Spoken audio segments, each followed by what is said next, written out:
All right. Can you hear me out there in YouTube land?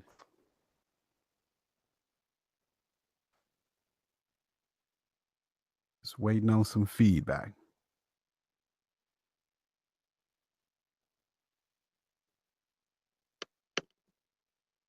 Can you guys hear me out there?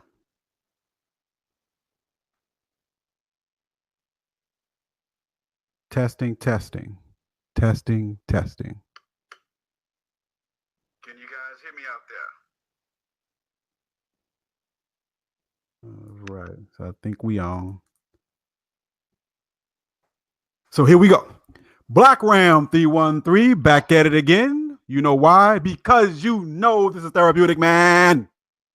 Back again with another live stream. You are now listening to Black Ram 313 live with special guests. Today, talking about some real alpha stuff. What you came here for. Some alpha manhood stuff. A discussion of maleness and what it means. The definition of alpha. So before we begin, let me shout out a couple of people that's in the chat. Logic Wins. Some of these names I can't say. Haitian Mamba, George Lyle. I want to say Primple Pixels, The Addict, Ghostly, Mig Toad Knowledge, Darius. Shout out to your brother. What's happening? And one of these days, Darius, we're gonna have to get you on here, man, so you can chop it up with me, and I'll come to your channel too. Got a Full Circle, Kinos, Omar Shabazz, Roy Brown, J Mack, one hell of a guy, Justin B. I ain't gonna be able to get to all of you guys, but welcome to the live stream with special guests, the Book of Alpharonomy. Today's topic is what is the definition or the definition of alpha? BOA, are you there? What's up, bro? It's the Book of Alpharonomy, homies. Read it or weep. Yes, sir. In here, man. In here. Let's do it. Let's talk. Let's give up some game, bro. Yes, sir. Yes, sir. So before we start, Book of Alpharonomy, BOA, can you tell us a little bit about your channel, what it is, what it stands for, and when did it start? Man, I've been doing this thing for, I think I recorded my first vid maybe in November 2016, man. I just put one up. I was listening to, I think this guy, MGTOW Hybrid. I was listening to him, man. He said some things that I just felt like I needed to address. And I just put up that one video. That was it. Didn't have any intention on putting up any more. But as I started to listen, I listened to a video called The Relationship. It was one of your vids on the Black Ram for Vengeance channel. The chauvinistic male in a relationship. Something to that nature. I can't remember the exact title. But when I heard that thing, man, I said, man, you know what? I'm not by myself out here, man. There is at least one other brother who views things from the perspective that they should be viewed from the alpha male perspective, from the man power perspective, from the woman, thou art beneath me perspective.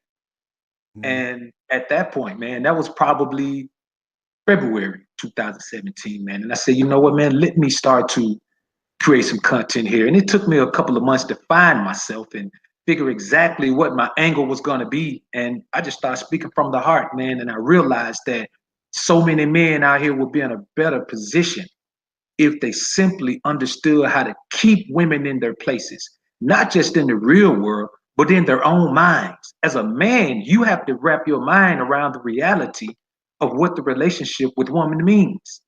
And that's been my goal from now on, man. I feel like for every alpha step you can take, man, it's a beta position in your life that you change. Man, that's church right there. That is straight up church. And you say you've been on YouTube for about how long? Approximately, maybe has it been a year already? Yeah, it's been about a year, man. It's been about a year. All right. And yeah, so about a year. You're listening to Black Ram 313 live with the Book of Alpharonomy. I'm going to put the link to his channel in the chat. Go ahead on, gentlemen, and go over there and subscribe. Real game is being chopped up there. You'll be missing out if you're not subscribed to his channel. Word. So we here today to talk about exactly what it means to be alpha, what it means to have the alpha mindset, what it means to personify alpha, the very definition of alpha, manhood, game, principles. Who are you? What do you stand for? A long time ago, as a young man, I was doing a lot of research, and I came across in my journey toward manhood, toward knowledge of self, toward mental evolution. I came across Elijah Muhammad's and Louis Farrakhan's Nation of Islam. Now, I am no Muslim, and I am not in the Nation of Islam. But there are some key things that I remembered in my journey in researching the Nation of Islam. And they would often ask a group of men a question, a serious question, a question in which every man should be able and willing to answer. And if you haven't, or you can't answer this question, you will after this conversation today. And that question that was always proposed by the leaders of the nation, including Louis Farrakhan himself and various ministers, that question was, who are you and what are you good for? This is alpha talk. This is man talk, manhood talk. I did a video about a year and a half ago called The Uncompromising Principles of Manhood.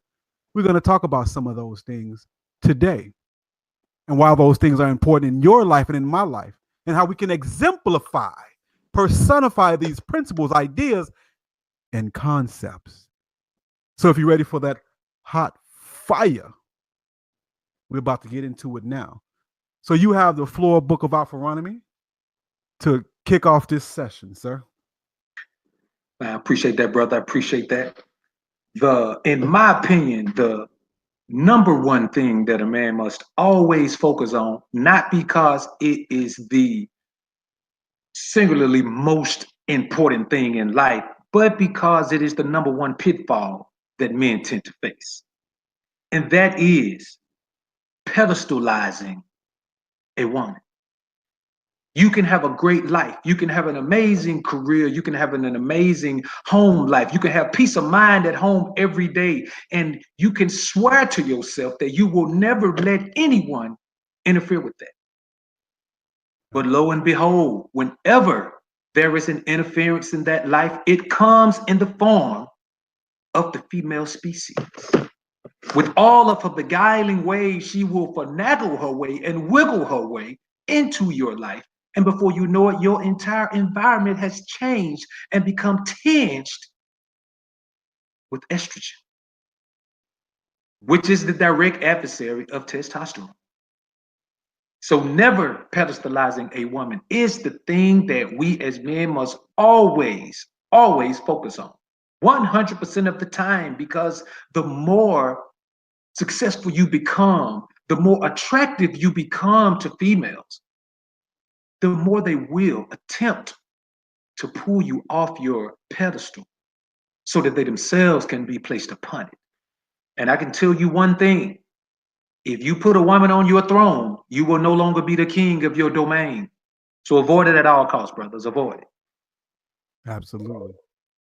Beautiful, beautiful, beautiful. The structure of this show, gentlemen, Book of Alpharonomy will give a definition of what it is to be alpha, and then I'll follow up with a definition from my own mind. So he is 1A and I'll be 1B. And we have about 10 for a total of about 20 principles, 20 concepts, 20 ideas, 20 proverbs, if you will, on what it means to be alpha. And it's in no particular order. The first one is as good as the last is as good as the first. So 1B for me, what it means to be alpha, the very definition of alpha, of manhood. Number one for me, again, in no particular order, is this: You must maintain fiscal and financial discipline. This is what separates us from those who have estrogen coursing within their veins. We are not the ones who are impulse shoppers. We're not the one that has to have an abundance of shoes, jewelry, and clothes. In fact, I'll let you comment on this particular one because the book of Alpharonomy, you have a video out, a very excellent video, a classic video, one of the best videos I've seen, and one of your best videos. I believe it's called Guns and Butter. Correct me if I'm wrong, brother. That's what it is, brother. Guns and butter. Absolutely. So a person, an alpha, a man, a male, must maintain financial discipline, financial discretion. Now, for me, I don't really have it in me to be a business owner. So the way I make up the hedge is by saving money. Now, listen, I'm not saying you can become rich by saving money. That's not my goal. I'm a minimalist. However, I live on a budget. I budget carefully. I allow myself to live in the moment. So sometimes I do spend. But this is my philosophy of life, gentlemen. I believe that you put up money for tomorrow, but you spend a little bit today in case tomorrow does not come, right? So it's a balance. So you enjoy today, but you also look forward to tomorrow. Life is always forward march, right? So in having financial discipline, one must save, one must live on a budget. One must not be frivolous and impulsive with his spending. And if it's in you to own a business, if it's in you to make investments, always make wise and conscious investment. I'm gonna give you one example for myself. I've been on my job for about 15 years. And when I first got to the job, men were telling me everywhere. Hell, even women were telling me everywhere. My real name is Rob, so I'm gonna use that. Rob, well, I'm gonna just say Ram, you should go and invest in real estate, which is a good idea, right? But before I decided to make that plunge, to make those investments in certain communities, when it came to real estate, I did what is called research. Research. What did research lead me to understand before I made an investment, or if I was to make an investment at all?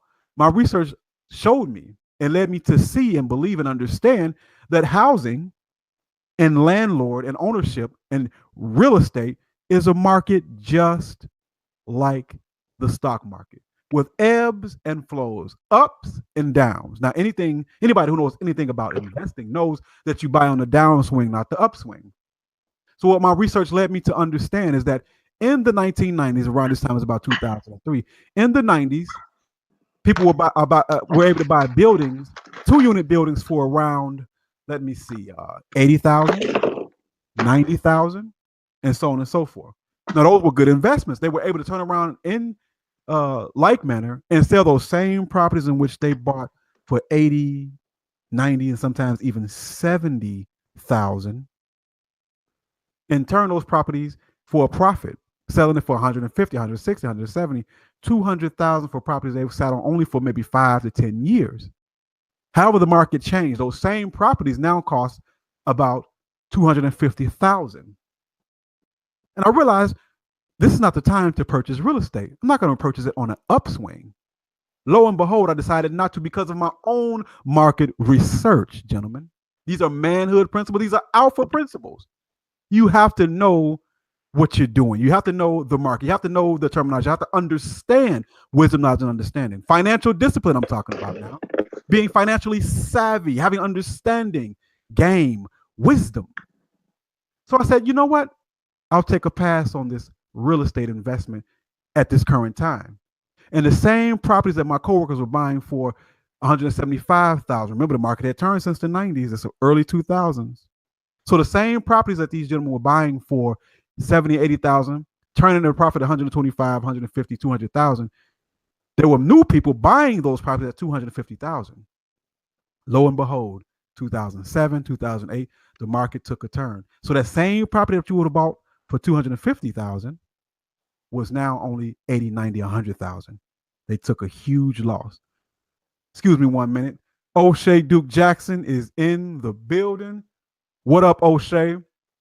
The best interviewer on YouTube. Thank you very much for your most generous donation, O'Shea Duke. It's a pleasure to be in your acquaintance, sir.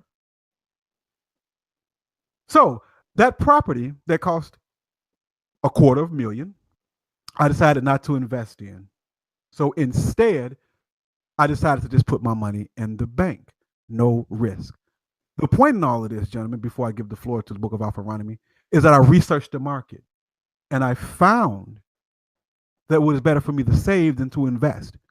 And based off that information, years later, the housing market took a tumble and I would have lost big money. And the same guys who were telling me that I should jump in the real estate game was now walking away from their properties because they had ARMs instead of fixed loans, and ARM is an adjustable mortgage rate that went from maybe 4 or 5%, 6% when they got the property, which had ballooned to 25, 30%, and they lost big time. So I'm left with money in the bank. They're left with their losses. The point is, maintain fiscal and financial discipline. Understand the markets, understand investments, because as a man, we need that cake. We need that cheddar. We need that bread. We need to be about the business of making money. Whatever your niche is, whatever your environment is, maximize. If you're just a janitor, no shame in that. Not only be the best janitor, but be the most wise janitor you can be and stack your paper. The floor is yours if you want to comment or go on to the next one, Book of Alpharonomy. You know, I will touch on that for a minute, man, because I think a lot of brothers look at saving money as something that can't be done unless you go and make more money. But see, first, what you have to do is what my granddad used to call trim the fat. Take the turkey out of the oven and trim the fat off of it. Everything that you're spending on that you don't necessarily need in your life, get rid of it. If it is something that you used to use and you don't use anymore, get rid of it. Everything that's not a necessity in your life is for sale, or otherwise it is a financial burden. The best way to save money is to cut expenses. You never know. You may not even have to go make any more money. You may make plenty of money to do whatever you need to do. Just cut your expenses. And this goes back to my number one.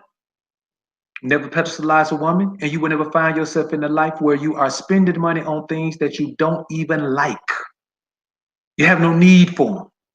Mm-hmm. So yes, any way that you can save $1 here and save $1 there, do that, because we are not getting any younger.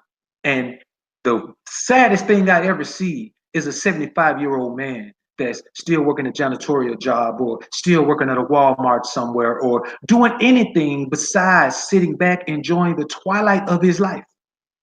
And though some men were victims of women and divorces and, you know, pretty much lost their will to continue to build themselves financially because they took such a loss in that travesty of a union, still, there was a decision somewhere that could have been made to trim the fat. What life is about, man, trimming the fat. Absolutely. I'll go on to my number 2 here, Ram, if unless you want to get in and speak on that again. No, absolutely. We can keep it rolling. Now, my number 2 here is one that most men here, I'm sure, agree with, but there are some men who do not believe in a higher power. They believe that they themselves are the highest power. And if that is what you believe, then more power to you. But always maintain a high level of morality. Never compromise your morals for any insignificant gain, because that's simply what it is. If you have to compromise your morality, if you have to compromise your reputation as an upstanding man, as a righteous man, as a man of good faith, as a man of good morality, then whatever you are gaining is simply not worth that compromise, because you have had to lower your own estimation of yourself in order to attain that. There is nothing that will ever, no one will ever respect you for being a man of no morality. And I am telling you, life is about respect, not love, not like, not appreciation, not any of those things. It is simply about respect. A woman, listen, I have dealt with women who love their man. Of course, this was many years ago when I was less of a man of God than I am now, and I did some unscrupulous things, which I'm sure we all have in our past. But never have I been able to get next to a woman who respected her man. Respect is what it's about, man, and no one who is worth mentioning will respect you if you don't maintain a high level of morality. There are people in places that you need to help you take the next step. And if you are known as a man who is a liar, who is a cheater, who is a thief, who is a man who will do anything to get what he wants, then I am telling you, it will be much more of a detriment in your life than it will ever be a benefit. So always maintain a high level of morality. And the other thing that does, it separates you from the female species, who we all know is much less likely to stand on principle, especially when faced with seemingly insurmountable obstacles. That is the way you maintain your manhood. There is a spiritual superiority that we as men have innately been born with that we must maintain. Otherwise, we are simply women with penises. Absolutely, absolutely. Shout out to Full Circle. Thank you for the super chat, sir. If you're just tuning in, you are listening to The Definition of Alpha with special guest, the book of Alpharonomy. The link to his channel will be in the chat. I'm going to link it again. It will behoove you. It would be beneficial for you to go and subscribe to his channel. We're chopping up game, talking about some real live alpha stuff here. Giving you the game, chopping it up. Therapy session. Again, Black Ram 313 live. What up, Jerry Stacks? So I'm going to go to my number 2 here. Make sure everybody's still rocking with me. So my number 2 in the definition of alpha for me, and maybe it applies to you guys too, but in my mind, because see, being alpha is a subjective definition. No one else can determine per se what alpha is, but there are principles, there are characteristics that are indeed alpha, although it is an individual determination. And that number 2 for me, what it means to be alpha is the understanding that you are above all women and above most men. Why would I say that? Why would I say that you're above all women and most men? Simple stuff. You're above all women because you were created first in the order. You're the head, she's the body. You're the lead. You were born with certain genetics that predetermined you, that predestined you to be the alpha, to be the leader, to be the head, to be stronger. It's only 2 types of humans, right? Generally, the male and the female. The male is first. Now, this may seem very simplistic to you out there, preaching to the choir and to the audience. But guess what, gentlemen? There are philosophies, people, hoteps, blue pillars, feminists who would disagree and believe that the genders are complementary, that the genders have a sort of equality. I don't think they're complementary. I don't believe there's equity between them. What you have is one who leads and one who follows. One who's above, one is below. One who's superior, one who is subordinate. Real life stuff. The male and the female. One comes first. One was created first. One was given certain keys. That key is wisdom. She was born to be impulsive, born to be emotional, born to be illogical. You are the rudder that stirs and steers the ship. You are the one who possessed logic. You are the one who is supposed to take the lead. Plain and simple. And why would I say you're above most men? And I'm just saying most because we want to give a little room for humility. But I believe personally, and this may not be, I don't believe this is arrogance or pride. It's just, I think, a fact. You men out there in the chat section, are you guys equal to a blue pillar? Shout out to No Respect of a Person, Israelite, Shalom, Ak. Are you the same and equal to a blue pillar? Is your mentality the same as a thug? Or have you evolved into higher knowledge? Are you spiritual? Are you intellectual? Have you risen above your circumstances of the hood to rise toward your own style of manhood and your own successes? Have you overcome obstacles? Are you one who is not led by the female, one who is not led by the emotions, one who is not blue pilled? Are you one who do not believe in egalitarianism? Are you one who seeks information, one who seeks red pill knowledge, one who seeks to evolve, one who seeks to become a better person? Me, myself, I am Black Ram 1 billion. It means I'm a billion times better than most folk. And every man within the sound of my voice on this live stream, you are red pillars. You have evolved. You have arrived. You are better than most men. When they talk about Pookie and Ray Ray and the simps, the beta males, are you not above them? Of course you are. Excuse me for yelling. I'm getting a little emotional here. And there's nothing wrong with being emotional. See, emotions, right? Let me put up a little game here real quick. Hold on a second.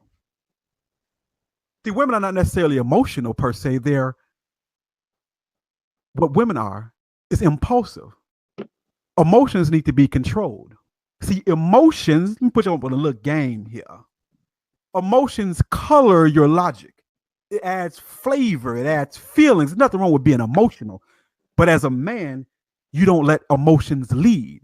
You let logic lead, and you let emotions color your logic to make it more appealing, more thrilling, right? But you as a man, right, you are logical. So I'm a little loud today, a little excited today because I'm on a live stream with my brother, Book of Alpharonomy. I see Red Pill Champions in the chat. I see Flex Washington in here. I see One Deep Israelite in here. I see Flex Washington. I see Love Incorporated. I see Shagmar. I see Full Circle in here. So I'm a little excited.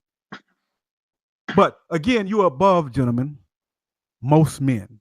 You're above the blue pillars. You're above the sheeple.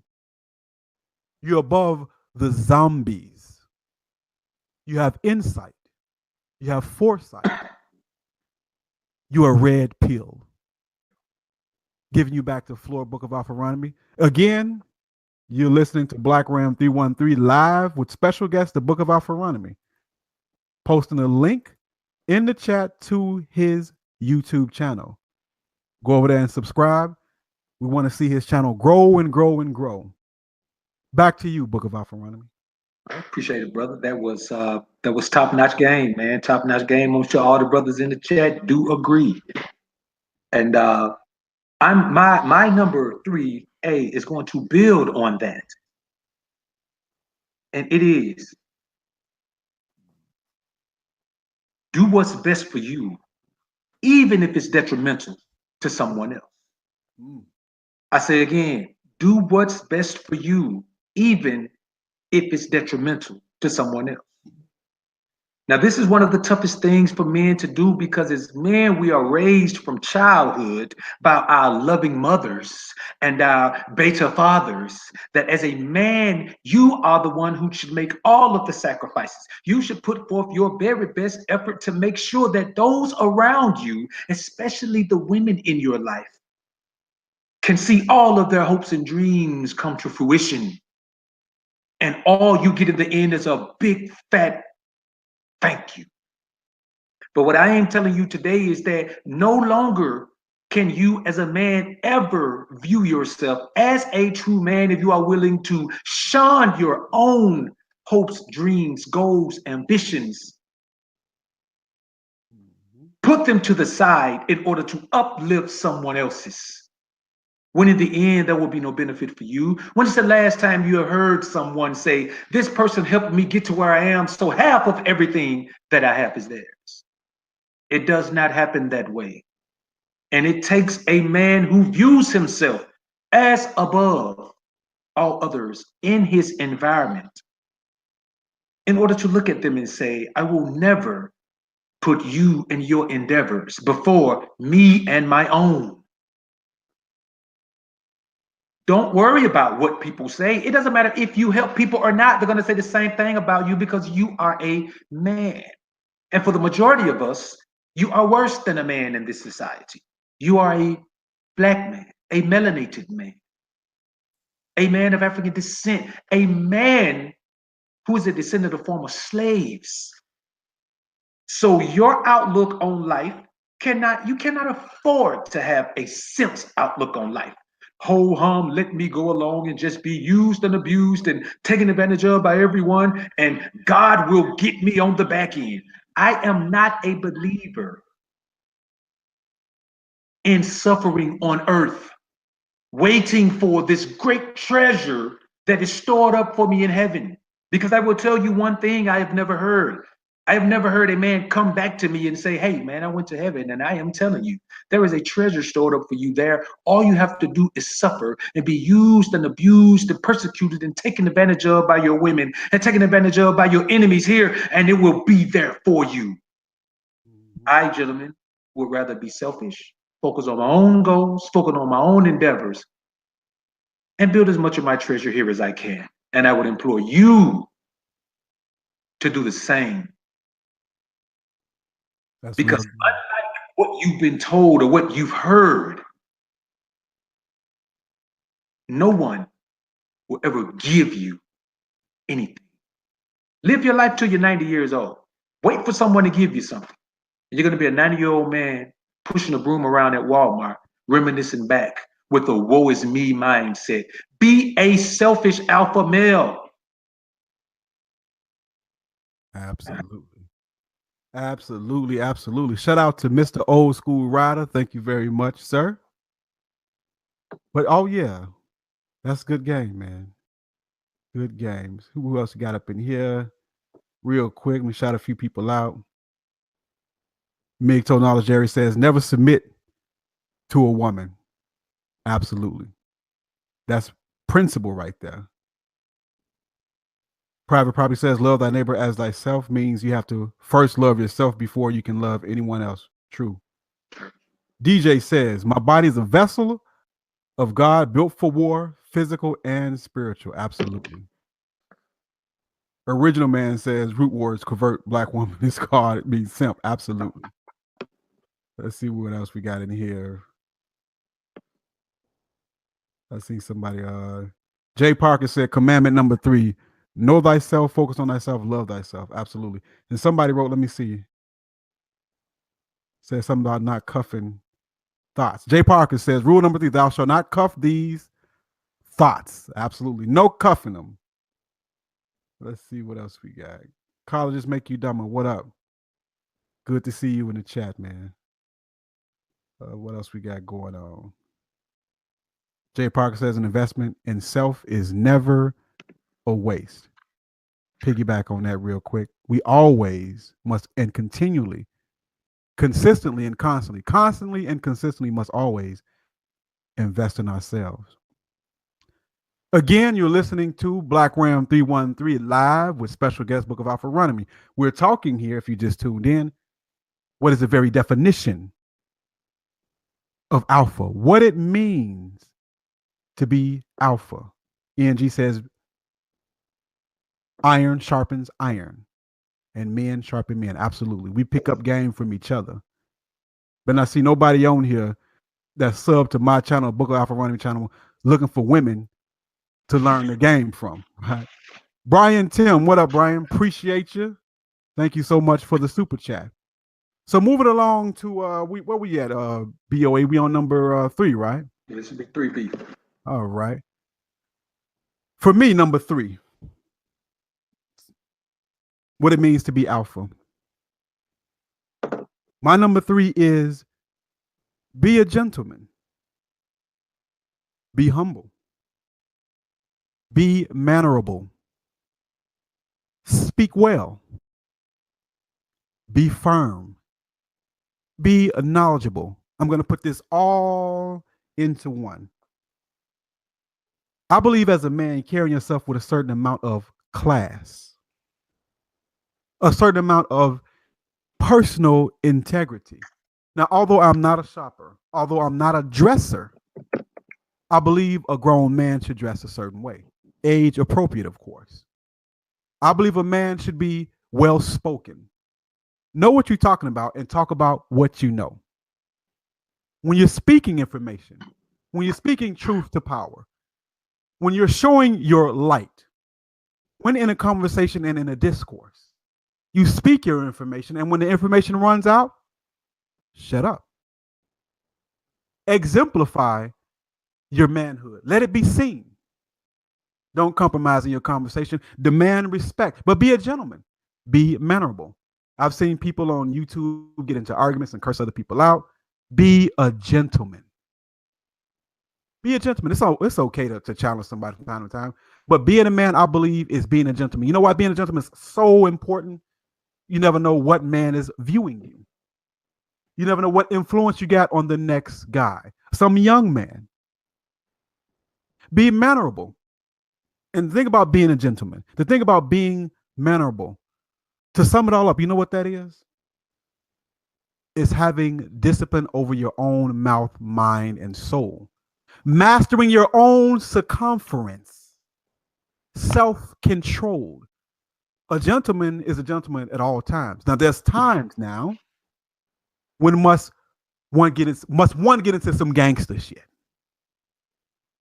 But that's when the appropriate time.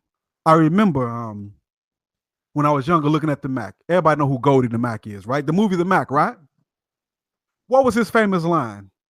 He said when talking to another pimp, I think it was Tony, I believe his name was, right? He said Tony when the Mac peeled his chick from him. He said, Tony, now listen, we can handle this like some gentlemen or get off into some gangsta shit. Your call, Tony. Your call, Tony. However, Tony, I'm going to maintain being a gentleman until you show me that I need to be a gangster, Tony. Be a gentleman. Control yourself. Behave yourself. Carry yourself in a certain manner that demands respect. Be humble, but be a gentleman. Be mannerable. Be well spoken. Try to minimize your slang. You're representing you and those around you, those close to you, those you have influence over, particularly a female. She represents you if you got one like that. But before anyone can represent you, before she can represent you, you must represent you.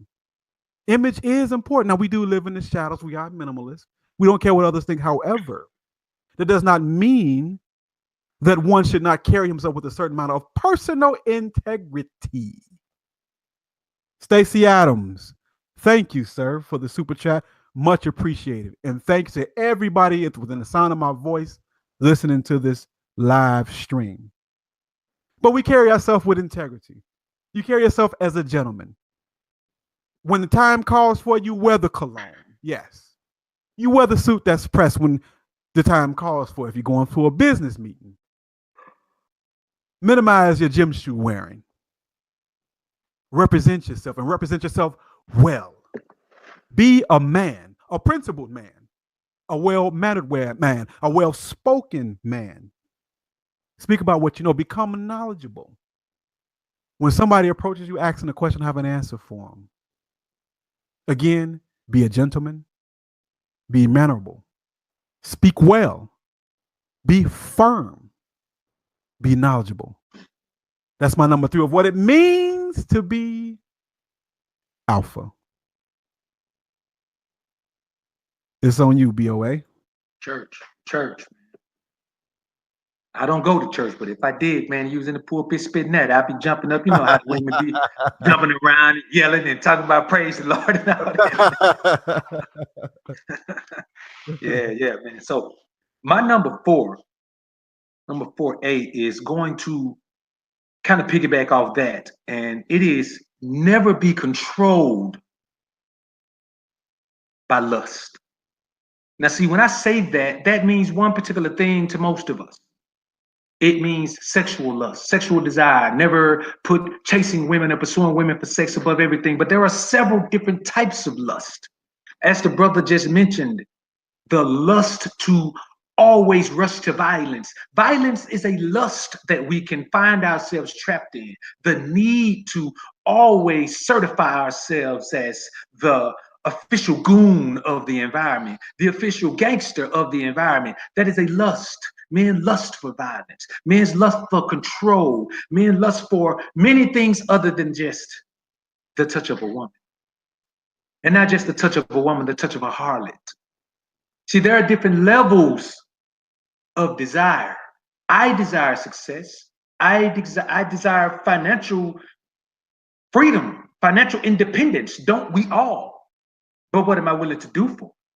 Am I willing to jump into a game and poison my own people with something that I know will destroy them in order to pad my own pockets? No, I don't lust after riches. I would love to have them, but I don't lust after them. Am I willing to jump through a hoop to a married woman when I know what the Most High says about the punishment for adultery, and I know the things that can befall me because of that? Am I willing to jump through that hoop anyway because of my lust for that particular woman? No, I enjoy women. Hell, I love women. Be the first to admit that to you. It's nothing like the touch of a beautiful woman who is intent on making sure that I enjoy my time with her. But the hoops that I will jump through for that they don't exist. There are no hoops, because I will not be guided by my lust. When your lust guides you, your logic cannot guide you at the same time. Lust is the opposite of logic. Logic is a mind thing. Lust is a physical thing. It is a joy that you give yourself by crossing certain lines that the average man loves to cross. You see, gentlemen, being alpha is about holding yourself in a higher regard than the other men, than in a higher regard than women hold the other men, in a higher regard than women can even ascertain with their little small brains. So lust should never guide you. It is a sign of weakness, and weakness and alpha are not synonymous with one another. So if you find yourself in a situation where you are thinking with anything other than your brain, you must slap yourself with the front hand and the back hand and say, wake up, alpha male. Think with the only thing on your body that has logic, your brain. Lust is a poison. It is a toxin, and it will simply destroy your life.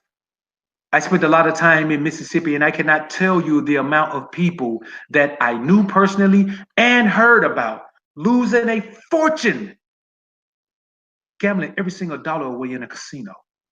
Now think about the logic of that. No one ever wins at casino.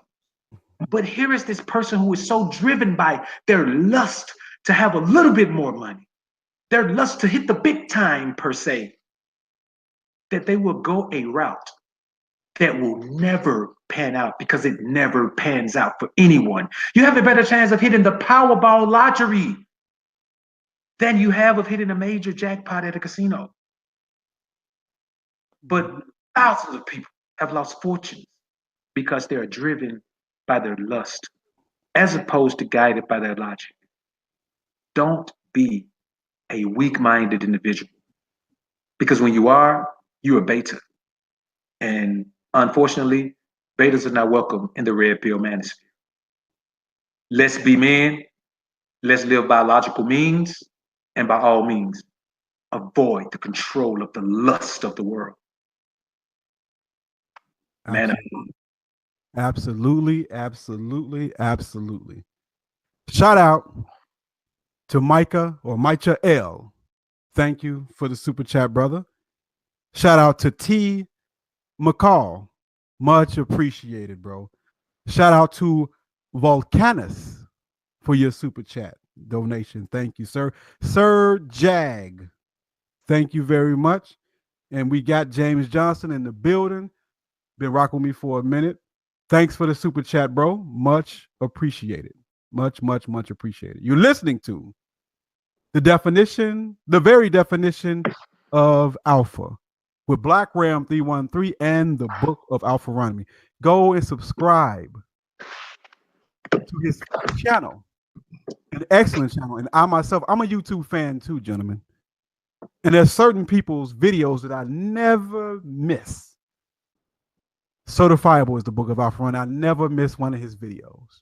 I mean, I always comment, but I'm always liking the video and I'm always listening to the video.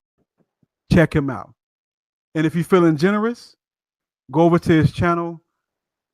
And if you want to show your generosity, please do so on his PayPal account. He has a PayPal link in his videos. If you're checking him out, you want to show him some generosity, please do so. And shout out to Topo1240. Thank you very, very much, bro. And I appreciate all of you guys. Milkman, the trucker, my moderator, thanks for rocking with me, bro. Now, back to business. Where we at? We are number 3, right? Well, we done with number 3. That was your number 4, right? BOA? Yeah, that was 4, right? Okay. Let me go with my number 4. Now, this is more personal. I'm not saying someone has to necessarily take on this. In fact, none of these things you have to do. Somebody written in the chat, I believe was Shabazz, saying being alpha, you have to have your own list.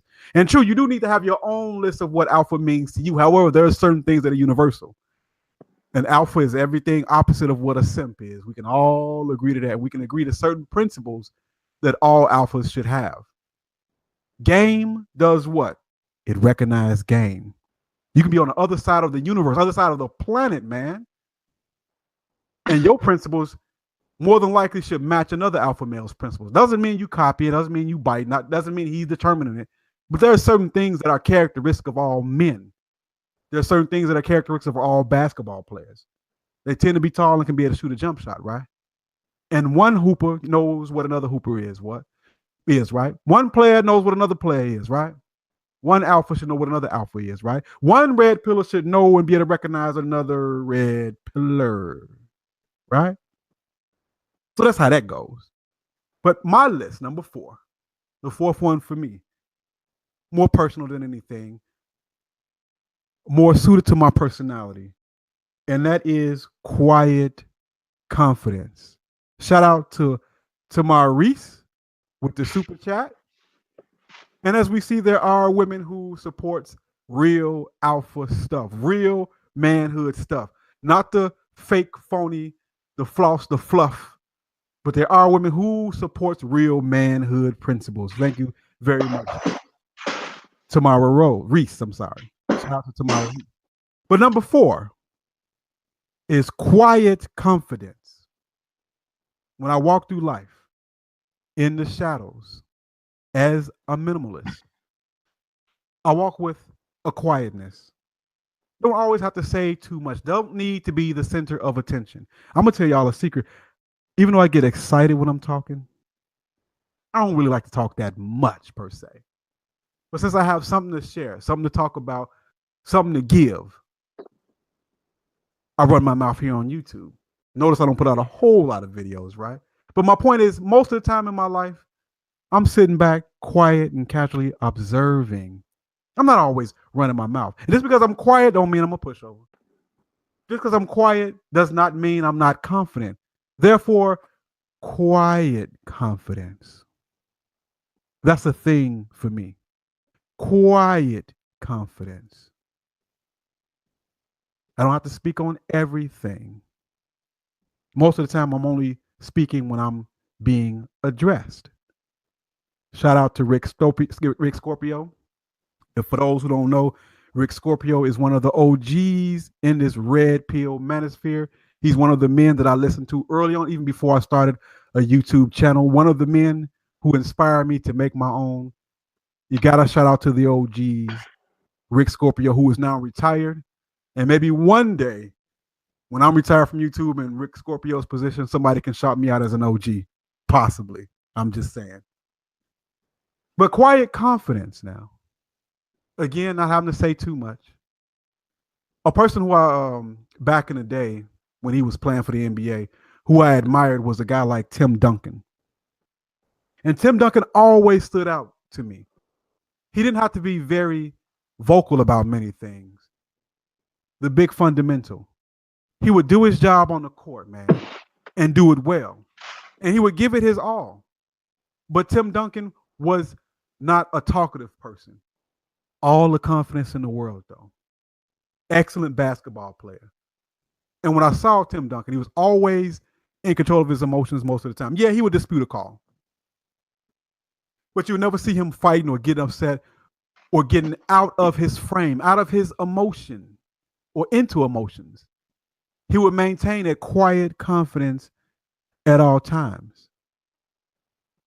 And I saw Tim Duncan like, man, that is the way to be. Quiet and confident. So that's my number 4. Quiet confidence. Laid back, sitting back in the shadows, observing. You got the floor, BOA. All right. Yeah, quiet confidence, man, is definitely something that I think we as alpha males should always try to build within ourselves, because what it represents is patience. It represents a man who is slow to wrath, a man who is slow to react based on emotion, and is willing and able to think things through to make sure that every response is, even if it's not the proper response, it is the best response that he can give in his own estimation. So yeah, I agree with you 100% on that, brother. All right, we're gonna go to number 5 here, man. My number 5 is, it kind of builds on that. It kind of builds on this entire conversation, what you were just speaking about the brother saying that you have to have your own list, which I agree with to some extent. But by the same token, you have to surround yourself with like-minded red pill thinkers, because none of us knows everything about being red pill.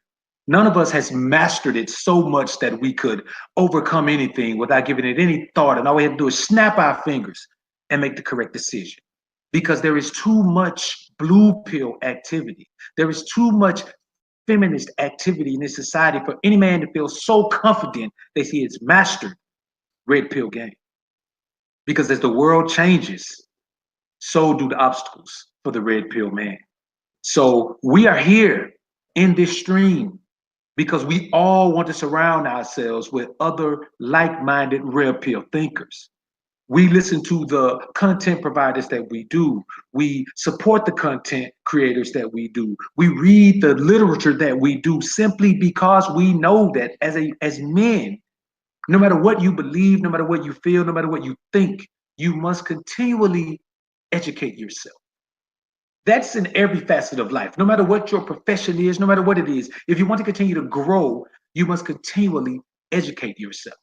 I'm a certified personal trainer, but every 2 years, I have to have a certain amount of CEUs, which is abbreviation for continuing education units. I have to have these in order to certify that I am not stagnant in my knowledge and continuing to develop myself. And it's just the very same thing for the red pill information. The world is set up. This society, the Western society, Western civilization is set up to thwart every attempt of the red pill man to navigate his way through this society. Because the red pill man, the red pill knowledge is the last hope for mankind to not be totally oppressed, suppressed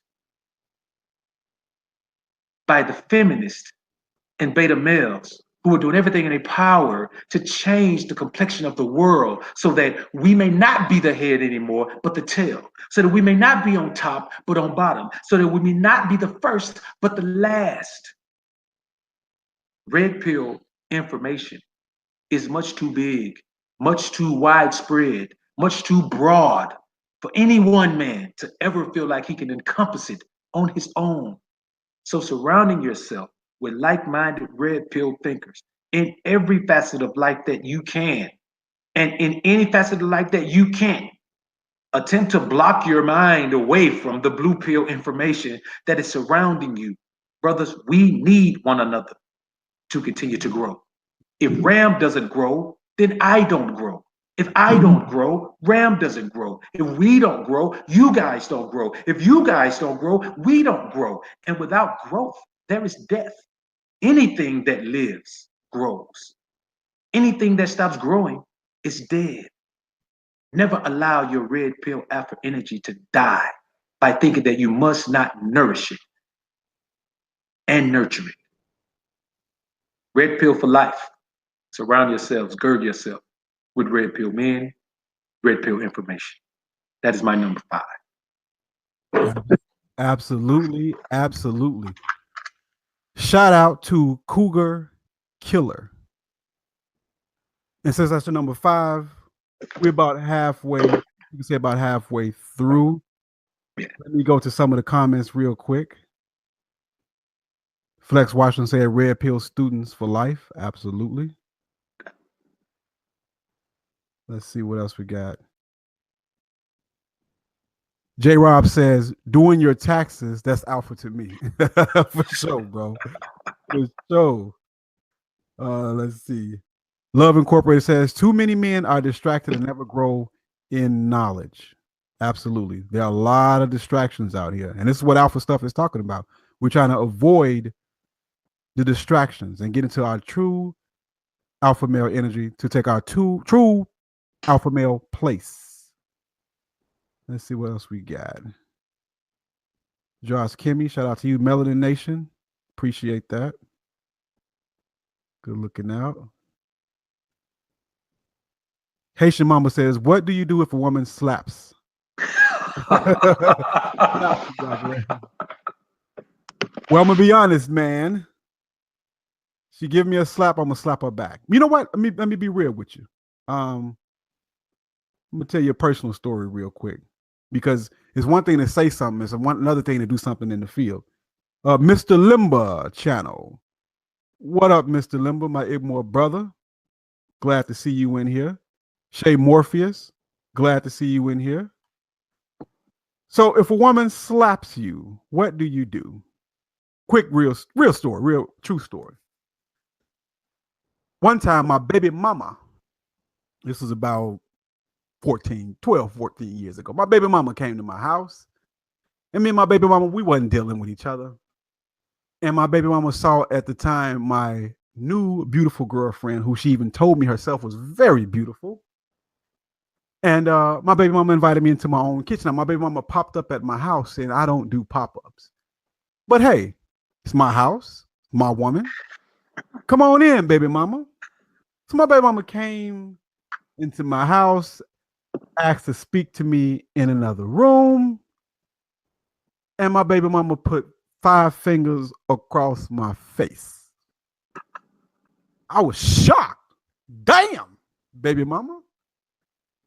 Now, my baby mama stands about 5'1". I could have punched the living daylights out of her. Not bragging or boasting, but I used to do a little amateur boxing. I know how to put my hip and waist to it and punch off the ball of my foot with the right hand. I didn't slap my baby mama back. I politely told her to get her stuff and get out. Why didn't I slap my baby mama? She could have called the police. A lot of repercussions. And it's a woman who didn't hurt me. What was hurt was my ego. But I didn't allow her to ruin my ego, and I didn't allow her to make me act in a way as to put hands on her while my woman was there and while my daughter was there. I had to use wisdom. So if you want to call that an L, I took that L. Now, I'm not saying I would do that in every situation. No, if a woman is a stranger, I'm going to probably try to knock her teeth out. However, I had to use discipline. I had to use caution. Because what would I have achieved by beating up my baby mama? Yeah, it would have felt real good. But it would have made my daughter upset, made the situation hostile, could have got me put out of my apartment, a lot of repercussions. So I took that L, put her out, and never allowed her to step foot in my house for at least a few years after that. And that's simply it. She get out of pocket, should you defend yourself? Yeah. But not every situation deserves a reaction. You have to use wisdom, and that's an individual thing. You have to use wisdom. Richard Melvin, thank you for the super chat, sir. He writes, she gets slapped back.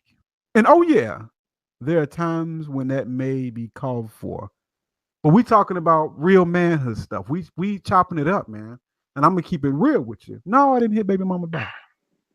Didn't even want to, per se, not in a real sense. Of course, I was angry, but like no, cooler heads and wisdom prevailed. And a lot of people would say, Jerry Stack said lots of repercussions, but I would have slapped her ass back. I understand that completely. And I wouldn't be mad at no man for doing that. And I know a lot of men who are locked up for domestic for that very same reason, because a woman has tried to incite stuff, trying to get a reaction. But let me tell you something, fellas, from experience, from possessing the game, from dealing with women, it hurt her more that I reacted calmly. It hurt her more that I reacted calmly instead of emotionally. It hurt her more that she didn't have an opportunity to act up, call me to get me put in jail or locked up. It hurt her more that I didn't get off my square and react impulsively. To each his own, though. Just a little game for you. I was emotionless. I didn't react to it. She didn't hurt me. I didn't allow my ego to rule me. I gave her a pass on that one. The Alpha Male channel says, this is why I have to learn more. I would have turned her lace front into a lace back. Turn into a lace back. Hey, I agree with you, bro.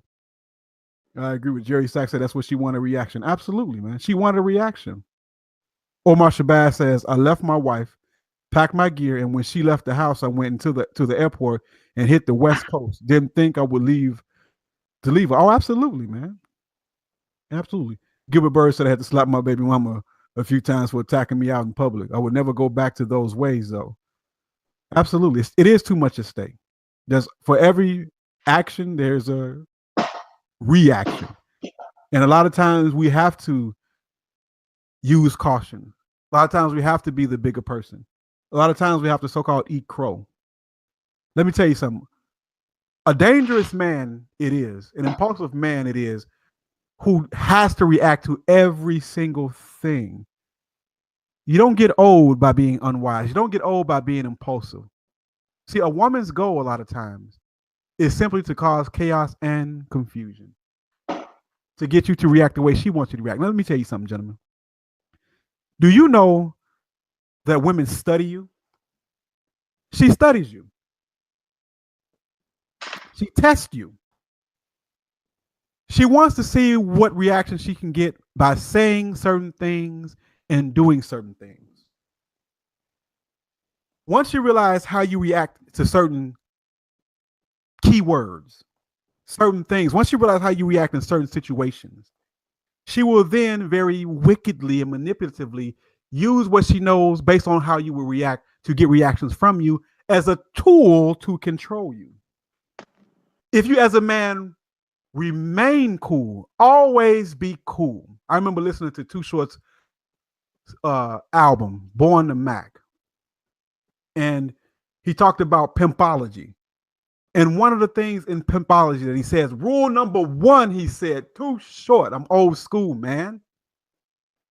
Number one was act cool. Be cool, man. Don't allow her to be able to push your buttons. Do not allow her to be able to control your emotions by giving you certain cues, by introducing certain stimuli like you're Pavlov's dog. Don't react to certain stimuli. Now, if she really tried to injure me, if she really tried to hurt me, maim me, I would have indeed took actions to preserve my health and safety. But see, a little woman, gentlemen, a little woman cannot damage my manhood by what she says, by what she does. A little woman can't change that. No reaction from me. Emotionless. You can't turn my emotions against me, as somebody just mentioned. That's the game. That's real game. You don't react. Again, there's times when you may have to preserve your life. But she can't hurt my feelings. She didn't make me feel bad. And she left feeling worse. That she acted a fool and I didn't react. Now, of course, she's much more mature. We don't have those problems anymore. But I did not allow her to ruin my moment. I did not allow her to interject chaos into my environment. I did not allow her emotions to stir mine. You know, one of the things women want when she's in a relationship with a man, she wants you to give her emotional content. She wants you to give her emotional attention. And whatever she can do to stir emotions, she will do. And she uses this a lot of times as a barometer to see how you feel about her. And when you show no emotions, you don't react, she doesn't know what angle to approach you. And as many women are, an enemy, you don't want to give your enemy that much power or information. But I don't want to take over the conversation with that. But I just wanted to give a real world, a real life situation, man, because we're talking about alpha stuff here, right? With the very definition of what it means to be alpha. Speaking of which, you're listening to Black Ram 313 live with special guest, the book of Alpharonomy. Go and subscribe to his channel. Support his channel. Support real male alpha content. Subscribe. Donate to his PayPal account. Support the brotherhood. We do this for you. Book of Alpharonomy. You got the floor now, brother. It's funny, man, that would be the topic that you would go into, because my number 6 doesn't piggyback off that. I'm talking about, man, it jumps in the passenger side of the whip with it. My number 6 is never let a woman run you. Mm-hmm. And what I mean by that is never put yourself in a situation where a woman's actions or words manipulate you to do what she wants you to do. Or even worse, manipulate you to do the thing that you don't want to do. Something that you are totally against. Like the brother just said, he could have hit her with the 1-2 hitter quitter. But what would that have done? It would have put her in the driver's seat to affect his life at that instant by calling the cops, by sending him to jail, by pressing charges, by painting him as a monster in the eyes of his young daughter, by painting him as a monster in the eyes of his new beautiful woman, who she was obviously jealous of. You see, you have a split second to make the right decision. And as the pimps who raised me would always say, pimping is not about manipulating women.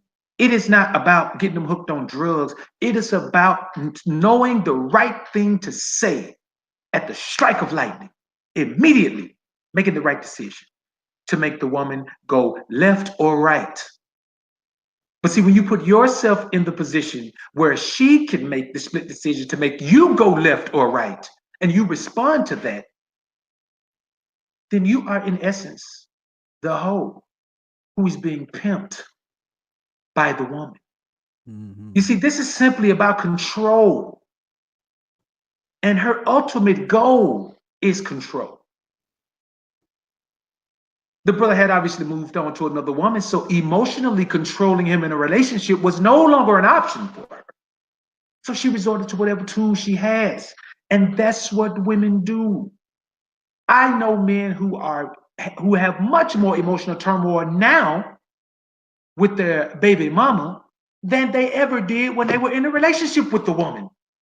Because now she only has one tool to use, and she puts all of her eggs in that one basket, and her ideal is to do whatever it takes to control you, even for a moment. And when you are being controlled, whoever is controlling you is running you. And the only person, the only male that should ever be run by a woman is her son.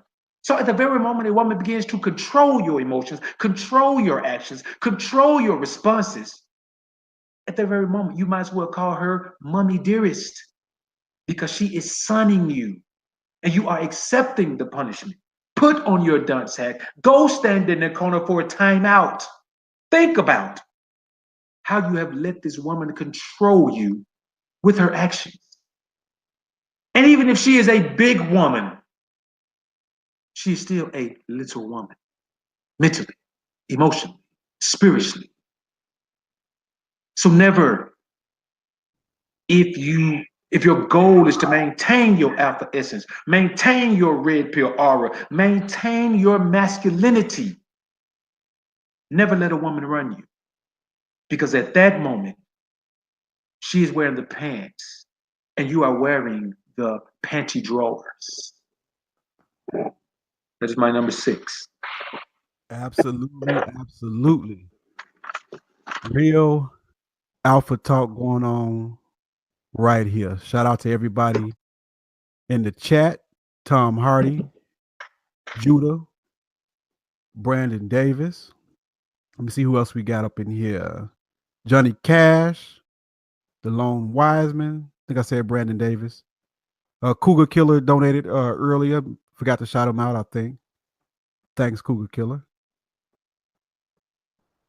Shay Morpheus, feel like you in church. Yes, sir. Church. Again, you're listening to Black Ram 313 live with the Book of Alpharonomy, talking about the very definition of what it means to be alpha. My number 6 of the definition of what it means to be alpha is be ready for a fight. Always be ready for a fight. How does one become always ready and alert for a fight? And I have slacked up on this. Always be ready for a fight by keeping your body in order. Gotta stay in shape, man. I've slacked off on the gym many times for many years and got back on track. Now I'm trying to work my way back into it. I go to the gym once a week, do a full body workout. After that, I try to get my pull-ups and my push-ups on. Little shadow boxing here and there. Try to work on my core to be prepared. Me personally, no bragging and boasting, but a lot of the time, not all the time, I got that banger with me. I got that, what we call in Chicago, I got that pole. I got that thing on me. Many states you can conceal and carry. Never know what stuff you're going to get into, who may try to harm you. If you can conceal and carry, do so. If you can't, most places, it is perfectly legal to have a knife of about 3 inches. Even if you got to get a pepper spray, we got a female watching, get you some pepper spray or that conceal and carry if you can. Stay prepared to defend yourself. That's alpha. It's an ugly thing. Now, we can lose a fight, but can you imagine walking up on a guy who claims he's alpha and he's getting his ass handed to him with no resistance, man? Getting smoked in a fight? Come on, man.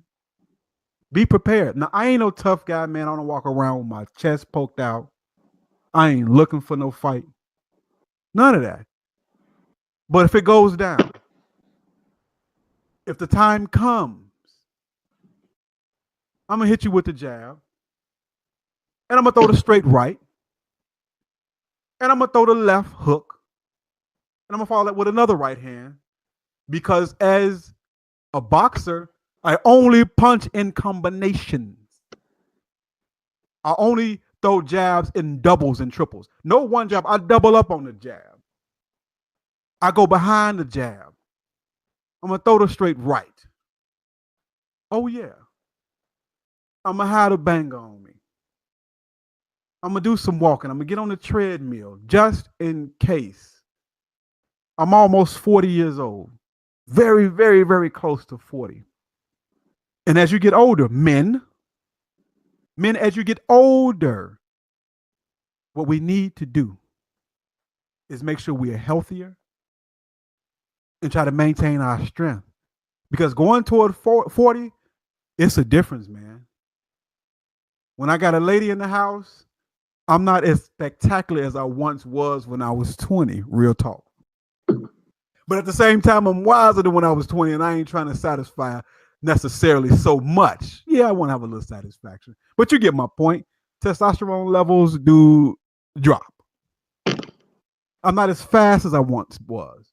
When I was younger, I can be on the basketball court literally with just water from the water fountain 8 hours. I'm talking about hooping, man. And then go and do it the next day. Hey, let's play ball. We on the court. It's hot outside in the summer heat. We hooping. I look up. It's dark. We've been balling out there. I look at my watch. Man, we ain't ate. All we did was stop to pick a new team and drink some water. We win. Next guy step on the court. If we lose, we may sit out, watch the game. But we back on the court 8-9 hours, man. And check it out. Go to bed. What we doing tomorrow? It's the summertime. We hooping again. Now, if I'm on the court 10 minutes, my back hurt, my knee hurt, and I ain't going back to the court for weeks. And I'm taking a little ibuprofen too. And I got a little headache too. My knee hurt a little bit too. What's my point? As we get older, you might have to lift a little weights here and there. You might have to get your cardio on. You want to get that belly in order. You want to get that body right. So what we try to do as red pill men, as IBMOR men, as alpha men, we want to be in shape, mind, body, and soul.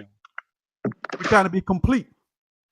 When I was a kid, it was this wrestler, and I adopted his name. Just, you know how you were a youngster? Black men, we know what this is. You in the hood, you in the school, you give yourself like 4 or 5 nicknames. And a lot of times we'll bite and copy some other people's nicknames, right? So I had one of these wrestlers, right? It was called the NWA back then before it became the WCW and all this other stuff. But it was a wrestler named Lex Luger. And he called himself the Total Package, right? I like to walk around calling myself the Total Package, right? Because I believe that I was a man, and as a man, I was the total package, right? You have to have some high self-esteem, especially in the hood. You have to think highly of yourself. So walking through the hood in my mind, right? And even now, at almost 40 years old, walking the hood, now I ain't bothering nobody, man. But walking through the hood, west side of Chicago, in my mind, there wasn't a guy I couldn't whoop, and it wasn't a girl I couldn't get in the bed. I had to feel this way about myself. Now, there was times I had to back this up. A guy approached me. Even if I lost, I'm still going to throw them hands. But if I lost, homie going to know that he was in a fight. And if I see a woman and she shoot me down, it's going to be her loss because I'm going to come to her and I'm going to spit fire game. Yeah, I learned PUA. Absolutely. I'm going to spit fire game at her. So if you step to me as a man, it just may be your loss. If as a woman you don't soak up the good game that I'm giving, you walk away, baby, honey, sweetie, baby, it's going to be your loss, sweetie. Ram 1 billion. Be prepared for a fight. Now, I am not as prepared as I once was, but I'm trying to get in shape, man. By the time I'm 41, 42, 43, light and tight. I ain't trying to have big muscles. At my best, I was like 180 pounds, bench pressing about 315. And I could bang it maybe about 3 times without a spotter. But as time went on, my joints began to hurt. Elbows were sore. 300 is too much weight to be pulling around. Now I realize as an older man, I want to be light and tight. Don't overeat. Don't eat too much. Scale back on the carbs a little bit. Try to stay in shape. It's an endeavor. I fall off sometimes, yeah, but it's not about how many times you fall off. It's about how many times you what? Get back up, get back into the game. Sure. Consistently constant and constant consistently. So again, number 6 for me, man, be ready for a fight. And I know you're a personal trainer, BOA, so you know all about staying in shape. And here go the thing.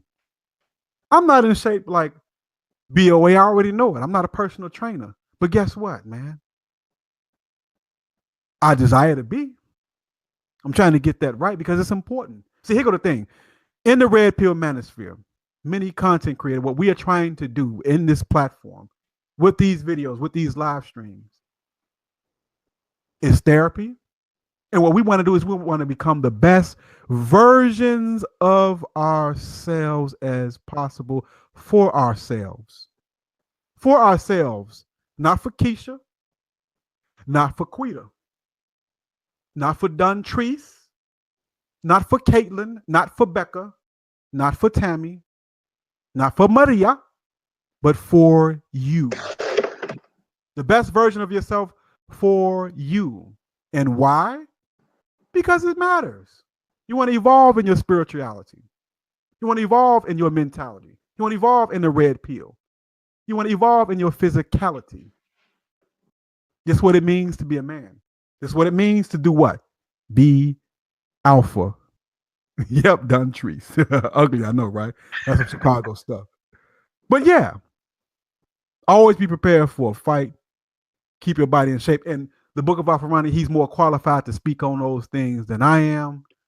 So if you want to add your 2 cents about the eating part or the workout part, go ahead. But that again is my number 6. Be prepared for a fight. And just in case you tune in, you're listening to Black Ram 313 live with the book of Alpharonomy. It will behoove you to go and subscribe to this ultra red pill alpha channel. Take my word for it. I've been listening to YouTube videos for a long time, longer than a lot of you. Started making videos 5 years ago, been watching YouTube about 8, 9 years. And when I tell you that the book of Alpharonomy is the real deal, trust me, he is the real deal. Subscribe to his channel and support the brother. You have the floor, sir. I appreciate it, brother. Appreciate it. It's my number 7, man, really is just a continuation of that. My number 7 is consistently train your mind, body, and spirit. Now, just training one isn't going to be enough. Yeah, you can get strong, you can get agile, you can get flexible, you could do amazing things in the gym, you could do amazing things on the sports field. But that doesn't necessarily translate to you being able to defend yourself when faced with a threat. So when I say train your mind, body, and spirit, I mean train them in unison. They have to be one. In order for you to control your body and make it do the things you want to, you have to have that mind muscle connection. There are a lot of guys who lift and they get strong and they get really strong and they get really fit and they do all of that. And it doesn't translate anywhere from the gym because, like the brother said, you see them somewhere getting their ass handed to them by a guy who weighs 80 pounds less. This is not about just being big and strong for the sake of being big and strong. Now, health and wellness is the key to life. Health is the new wealth. It is better to be a man who is just living okay and be in perfect health than to be a billionaire who has all kind of tubes and shit coming out his body and can't walk around without an oxygen tank. What really needs to happen is you as a man must understand that every single day your life is in the balance. There may be a possible time every day that you must defend your life, that you must defend your honor, that you must defend your wealth. And you must be prepared to do that with confidence. That doesn't mean you're going to win every single battle, but you are damn sure going to lose a battle if you are not even confident enough to engage in it with the proper amount of ferocity, the proper amount of viciousness. So when you think about being lean, being strong, being healthy, think about it because it makes you the best version of yourself. This is about confidence, gentlemen. You can talk yourself into how alpha you are and how red pill you are and how strong you are and how debonair you are. You can do all of that all you want to. But talking the talk is still always trumped by your ability to walk the walk. My motto has always been, if it's not 5 of them, they're the ones getting jumped on. You may think you jumping me 3-on-1. That shit ain't a jump. That's a fair fight to me. I am not threatened by 3 men. I'm not saying I'm this vicious killer or I'm this huge, I'm not Andre the Giant or any fucking body like that. But I do believe that with my mind, body, and spirit connected as one fighting unit, I am in pretty good hands in a situation like that. Another thing is when you think about training your spirit, that means training yourself in the ways of spirituality. That means training your ways in the ways of patience, in the ways of calm resolve, in the ways of, like the brother said, quiet confidence. You see, it takes a lot to bring me to wrath. A lot. It takes a lot. Now, there are certain disrespectful things. There are certain lines that if you cross, then just on principle alone, there has to be a reprimand. Certain things I'm not going to allow in any situation. But just you and your mouth, you and your foolishness, it takes so much to bring me to wrath.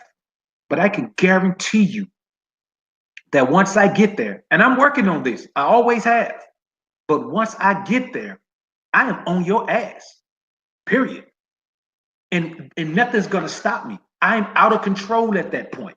So I spend my time trying to train my mind and my spirit to connect so that my spirit can control my mind. Because if it doesn't, my mind will tell my body that it is time.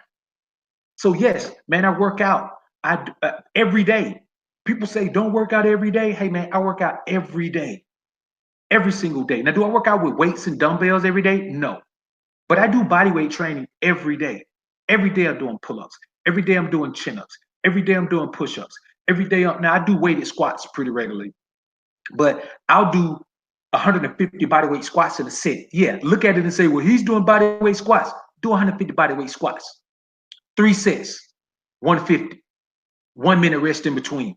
Then come back and talk to me on the next stream and tell me how good it felt. There is no set thing you have to do. Just do something every day. Think about bettering yourself, not getting bigger, not getting stronger, not any of that. Think about being the best you. And that entails you consistently training your mind, body, and spirit. If you leave one out, you will not be as much of the man as you can be. Train them all three. It's my number 7. Excellent, excellent, excellent. That's real game right there, man. Where else can you go to get this type of alpha content, right? I told you guys that he was the real business, right? The real deal. Again, you listen to Black Ram 313 live with the book of Alpharonomy. The alpha definition, or the very definition of what it means to be alpha. My number 6 is always keep your word. I grew up in the 80s. So I was influenced a lot by the things that came on television in the 80s. And in music and movies, there was a lot of truth. My favorite rapper growing up in the 90s was Scarface of the Ghetto Boys. And Mr. Scarface had this mix on one of his, not his first album, one of the first albums that the Ghetto Boys came out with. And it was like to a hip hop beat, it was a mix of the movie Scarface itself. Now, this album came out maybe like 88, 89, maybe even 90. And the name of this song, and it was just a mix. It wasn't Scarface rapping in it. It was just the same chorus over and over again to some excellent beats. If I can remember, I'll probably even put that in the comment section after this video is posted. But the name of the song was this: Balls in My Word. And the chorus went, because it was a dub of Scarface, the movie Al Pacino. And Al Pacino said, and I quote, "All I have in this world is balls in my word. Balls in my word." Back in the day, a man's word meant something. I am old school. If you tell somebody something, you follow through. And if you can't follow through, you owe that person an explanation, and I need to get back to you when I can. Because your word means something. You should be a man of integrity. If you don't mean what you say, and you don't say what you mean, then what kind of man are you? When we started this video, when we started the live stream, I mentioned a Nation of Islam saying, who are you and what are you good for? Who am I?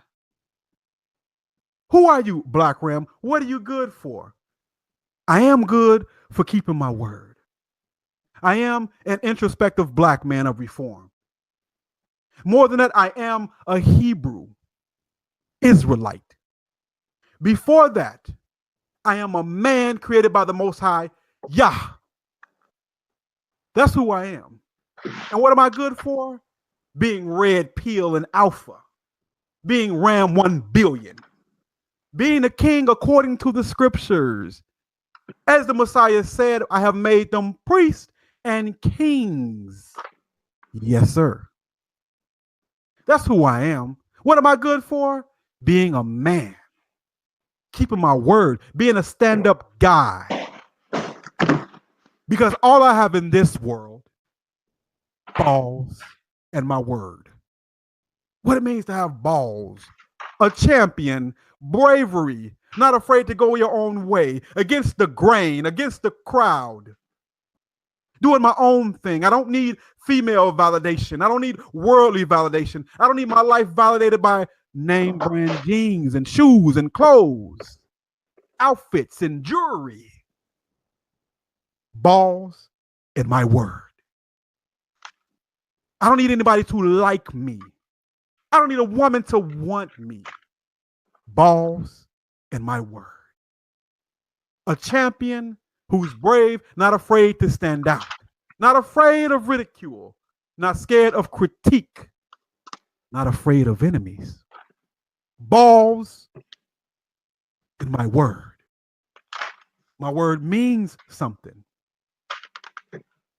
My word is an expression of who I am. I try my best to keep it. When I say I'm going to do something to the best of my ability, I'm going to keep my word. I mean what I say. I say what I mean. I was talking to a female once, right?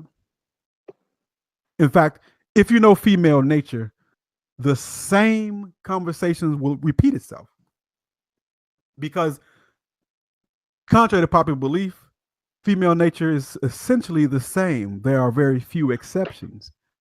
And at certain points, all women say the same damn thing. And I would make a statement to a woman or these women, and they would say, what did you mean by that, Ram? What did you mean by that? And I had to tell Shorty, I had to tell old girl, listen, baby. It's about finesse. Right? Listen, baby. Check it out. Now, you may not have been with a man like Black Ram 1 billion. But check this out, sweetheart. When I say something, I mean it. When I mean something, I say it. You don't have to look for a hidden meaning. Live and direct. If I say I like ice cream and I prefer it in vanilla, that's what I mean. I don't mean I need chocolate swirls in it. If I say something, I mean it, and I mean it, I say it. I'm a man of my word. I keep my word. My words have meaning. See, gentlemen, the reason why your words oftentimes should be few, the reason why your words indeed should be potent, the reason why your words should have meaning, the reason why your words should be full of life, the reason why your words shouldn't be filled with bullshit and gossip and cattiness. Because when you open your mouth, people should be apt to hear what you have to say. Because of who you are alpha. Your words have meaning. Your words should mean something. Your words should be kept. Your word should be as good as gold. So again, mean what you say. Say what you mean. Keep your word. Your word should have meaning. That is the alpha way. That is the red pill way, right? That is the Ibmore way, right? Again, you're listening to Black Ram 313 live with the book of Alpharonomy. Black Ram 313 live with the book of Alpharonomy, talking about manhood principles. Talking about the very definition of what it means to be alpha. He has a list of 10. I have a list of 10. And I'm going to go briefly to the comment section real quick to see what's being talked about before we finish up with our list. Real quick. Let's see here. The survivalist writes, men need to avoid being white knights to women. It is not your job to save her, to impress her. What does she have that is equal to you? Not a damn thing. Absolutely. Flex Washington says, can't fear shit. Absolutely.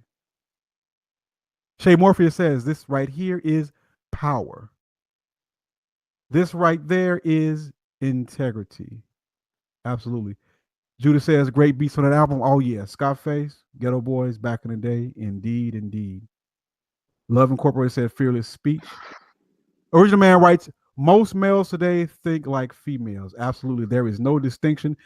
Oftentimes, the only way you know a man is by his voice or what he look like. But if you were to take those things away and just listen to a man talk, a lot of times he is indistinguishable from the female.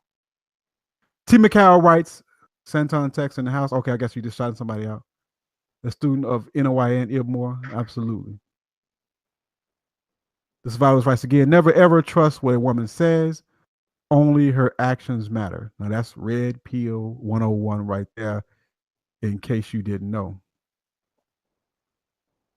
Gilbert Bird writes, have you not learned that your word shall be bond regardless of whom or what? And yes, my word is bond, and bond is life. And I will give my life before my word shall fail. Lesson 11. Oh, wow. Now that is good game right there. That's wisdom right there, for sure. Let me see what else we got. John Williams writes, women are passive aggressive, so they do not mean what they say. Watch her fickle feelings. Absolutely. J. Rob says men lose their strength when it comes to thoughts. Oh, yeah. For a lot of men, that's kryptonite, right? See what else we got in the chat. Who else we got out here? Talking about the Chicago suburbs. Absolutely. Shout out to my Chicago people. Hey, BOA, if you don't mind me saying, what state do you live in? What state and city, if you don't mind? If it's too personal, I understand. No. Right now, man, I'm in Tallulah, Louisiana, man. It's a Oh, my man. Shout out. very, Louisiana. very small town, man. And if you want to see the definition of poverty, then this is it, man. You know what I'm saying? I mean, I'm out here every day trying to change the plight of these young kids out here, man, who, you know, I'll tell you what caught me about this city, man. Like, I wasn't even living here at first, man. I just used to had some business endeavors over here that I was looking into, and it was dead of winter. I'm talking about 30 degrees.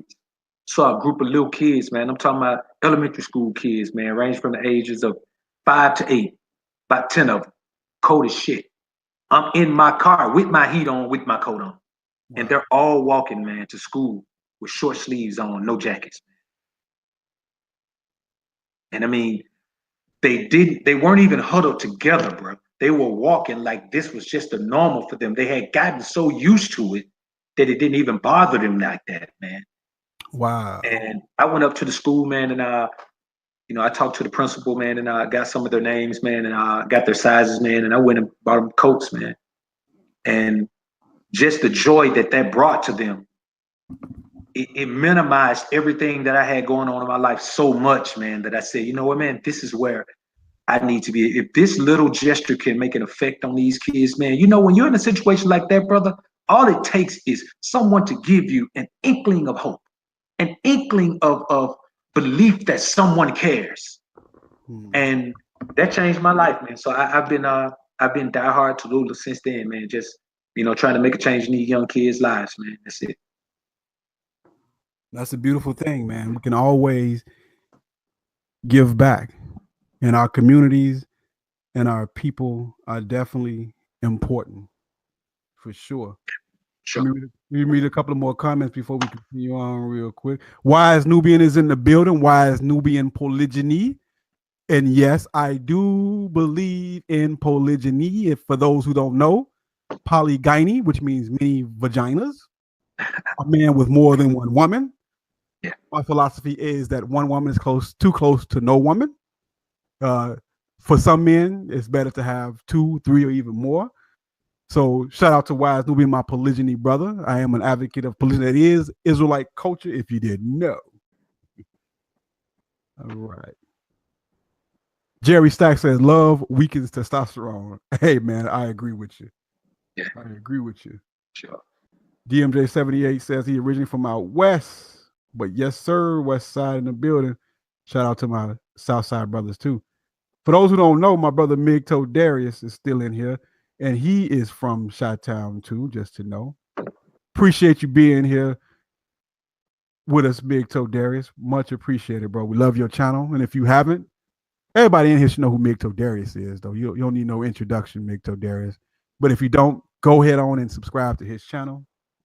Appreciate it. Again, you are listening to Black Round 313 live with the book of Alpharonomy. Go ahead, gentlemen, if you have not, and subscribe to his awesome YouTube channel. You will not regret.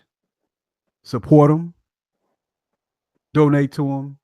Do your thing. Shout out to Rise of Health Consciousness. Appreciate you rocking with me, brother. Young God. Appreciate a lot of these guys, Neo X. See a lot of these guys on here on this live stream is a lot of the same guys in the comments section. So from listening to you guys' comments, and some of you guys for many years, like Red Pill Lifesaver, like been with me from like 100 subscribers, and many of you others. So a lot of you guys, although I don't know you personally per se, and not necessarily talked on the phone with you. I've talked to Migto Darius on the phone, so I'm not talking about him. Wise Nubian has reached out to me and all this other stuff too. All these other guys too.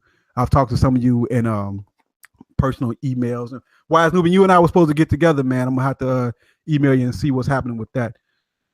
Maybe I'll have you on the show talking about polygyny, one of my favorite topics anyway.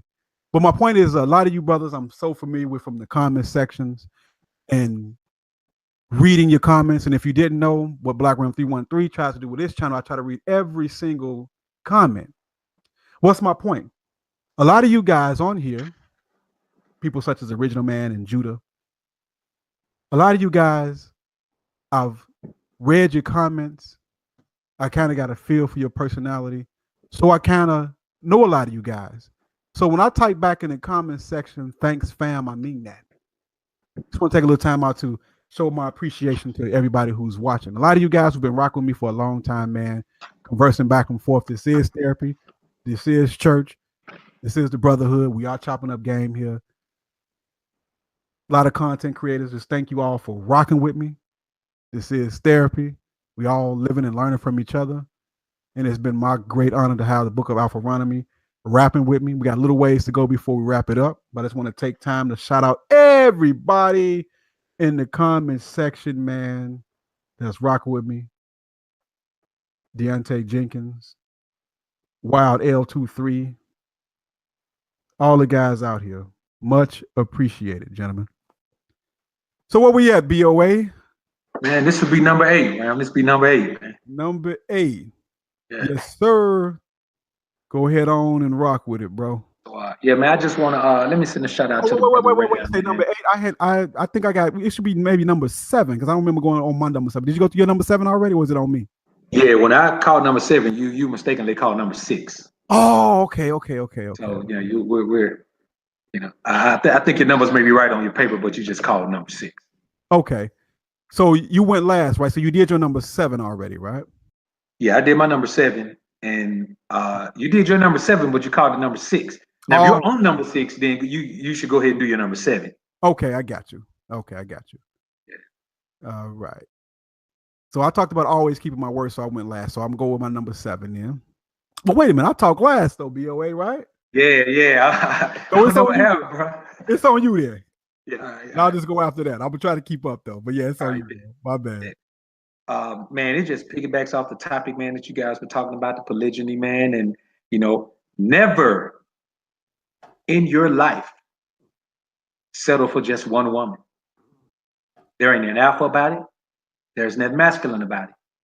Unless you are some character in a romance novel or on some one of Tyler Perry lame ass blue pill movies, you should never settle for just one woman.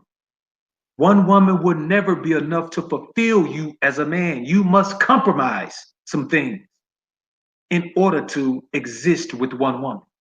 Because you may have a woman who can cook, but she ain't no good at sex. You may have a woman that's good at sex, but she ain't making no money. You might have a woman that's making money and she ain't good at sex, can't cook, and she run her mouth too much. You are never going to be a happy alpha man with just one woman. Maybe 50, 100 years ago, maybe. But women these days will not put forth the proper amount of effort, energy, and dedication to your happiness. And even if she did, there's gonna come a time where you're gonna have to do without something. And throughout every aspect of life, we work hard, we grind hard to make sure that we have all of the tools we need.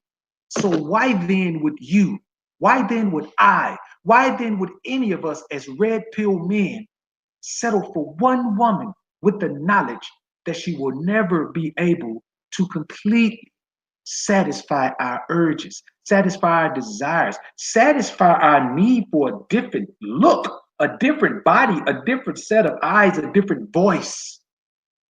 It is better to have no women than to have one. Because at least with no women, you have peace of mind. With one woman, you lose your peace of mind and you still find yourself longing for another woman. No woman on the planet has proven herself worthy of being pedestalized in such a way.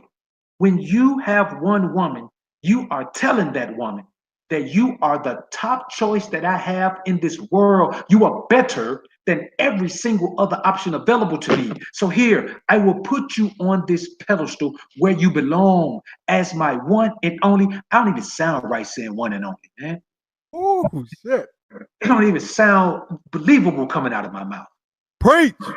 You will be told throughout this society, from women, from beta males, from books, from movies, from talk shows, from blue pillars on YouTube, from every single direction you turn, that it makes you a man to resist all of your own personal desires, all of your own personal wishes, all of your own personal needs, and settle down with one woman to give her what she desires. One man who's going to be loyal to her.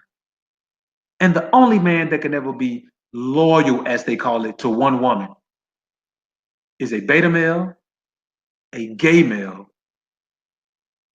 or a red pill man who has given up his balls and decided that he no longer wants to be what we call a masculine man. Never, gentlemen, and I mean never, settle with one woman. If you wake up and find yourself settled with one woman, you better slap the shit out yourself and say, man, wake up and shake it off. Don't do it, gentlemen. It's never worth it. God doesn't condone it. God doesn't expect it. There are laws governing what a man should do if he takes another wife and he decides his first wife isn't good enough for him. What he must give her, how he must send her away from his home. The Most High condones it. And I truly believe that everything that the Most High condones, I will certainly indulge in it. Because there are enough things that he doesn't condone that I must avoid. And so having multiple women is my right. It is my God-given right. It is yours as well. You have rights that are attempted to be taken from you. There are rights that are, someone's attempting to strip them from you every day. How dare you give one away freely? Polygyny, polygamy, multiple women, whatever you want to call it. But all of it is the opposite of settling for just one woman. Don't do it. Man, that's real fire game right there. For real, for real. Chemical JDZ, what's up, bro? Who else we got in here? Graham Williams, what's happening, bro? Let me see a few people. Just want to acknowledge a few people in the chat. Brian Tim, very familiar with you. Let's see who else we got rocking with me right now. We got 212 people watching. Go ahead on and get the likes up. If you in the chat, if you just listening, go ahead on and like the video. Who else we got out here? Ghost and Wild Black, shout out to you. We got a lot of people tuning in. Ken82 Draw says, excellent knowledge. Appreciate the support, brother. Appreciate the support. Somebody wrote Bearable 5-5. What are your thoughts on Matthew 19:4-5? Who is that addressed to? Maybe we'll answer that question depending on who it's addressed to. For anybody, I know we got a lot of people with different philosophies and ideas, and it's not uncommon to have Bible readers on this channel, and some of the things may sound biblically questionable coming from two fellow Bible believers, myself and Book of Alpharonomy, who are Hebrew Israelites, tribe of Judah. Go and subscribe to my channel, Black Ram for Vengeance. Black Ram for Vengeance. To make it easy, I'm going to just put myself in the chat. I'm just going to say me and click on that icon and subscribe. My point for saying this, because it's relative to the conversation, I have two videos on my Black Ram for Vengeance channel for those who believe the scriptures. And I know not everybody has those worldviews, biblical worldviews, and that's fine. You're still welcome here. However, on my channel, Black Ram for Vengeance, I have two videos. One video is called, What is Fornication? Many people have been misled by the churches and don't know exactly what fornication is. A brief snippet of that video, couple of seconds. For instance, do you know that there is a description of exactly what fornication is in the Torah, in the law, giving you an exact descriptors? I bet your pastor, your preacher never told you that, have they? To be exact, Leviticus chapter 18 and chapter 19 gives you a detailed description of exactly what fornication is. And what fornication is not is a man with multiple women who have no husbands. And the second video I recommend on that channel for those who may be conflicted with the biblical text and me talking about polygyny and multiple women, I have a video entitled, Is Polygyny Sin? Is polygyny sin? I answer that question. I go through the biblical text. I go through the Torah, and I even go through, guess what? The New Testament. Do you know that polygyny is spoken of in the New Testament? Very indirectly, but very officially and concisely. I'm going to give you a hint. It's in Matthew chapter 25. So again, if you're conflicted about some of the things that's being said, check out those videos, Black Ram for Vengeance, Is Polygyny Sin, and Fornication. And from my memory, Matthew chapter 19:4-5, talking about divorcing a woman and marrying another. which is sin. It is sin to put one woman away and get another. However, in the Torah, I believe it's Deuteronomy 21, it talks about that if you take a second wife, your duty of marriage must continue with the first one. So no, you can't put one wife away for another, but we're Israelites, not Christians. You can take another, but you have to keep the first. For anyone who wants to know what the Torah says and the Gospels and the letters of the apostles, they do not conflict or contradict the Torah, does not contradict the law and the prophets. They're in harmony. Over 6,000 times, 6,000 times in the New Testament makes analogy, allusion to, or quotes directly the Old Testament, the Masoretic text. In fact, if you took away the Old Testament, you wouldn't have a New Testament. Some people think the New Testament is garbage. That's your choice. However, I believe in both testaments, both sides of the book. One is a fulfillment of the other, and one does not contradict the other. So that's my 2 cents on that real quick. Again, Black Ram for Vengeance. Those 2 videos on fornication and is polygyny sin? Just for those who may be conflicted and have biblical questions. Anyway, moving right along. Let me go to some of the comments before we go to the next one. It's on me too, BOA, so I'm gonna remember that one this time. Yeah. Let's see. 1 second. The Survivalist says monogamy is bad for Black man. Focusing solely on one woman leads you to having to praise and worship a woman to keep her interest in you. Ain't that the truth? Gospel. That is the truth. Jerry Stacks, right? I stopped going to church for the past 12 years and I don't regret it. And I don't either. I am not a Christian. Don't go to church. I am an Israelite. But we're going to move on from that.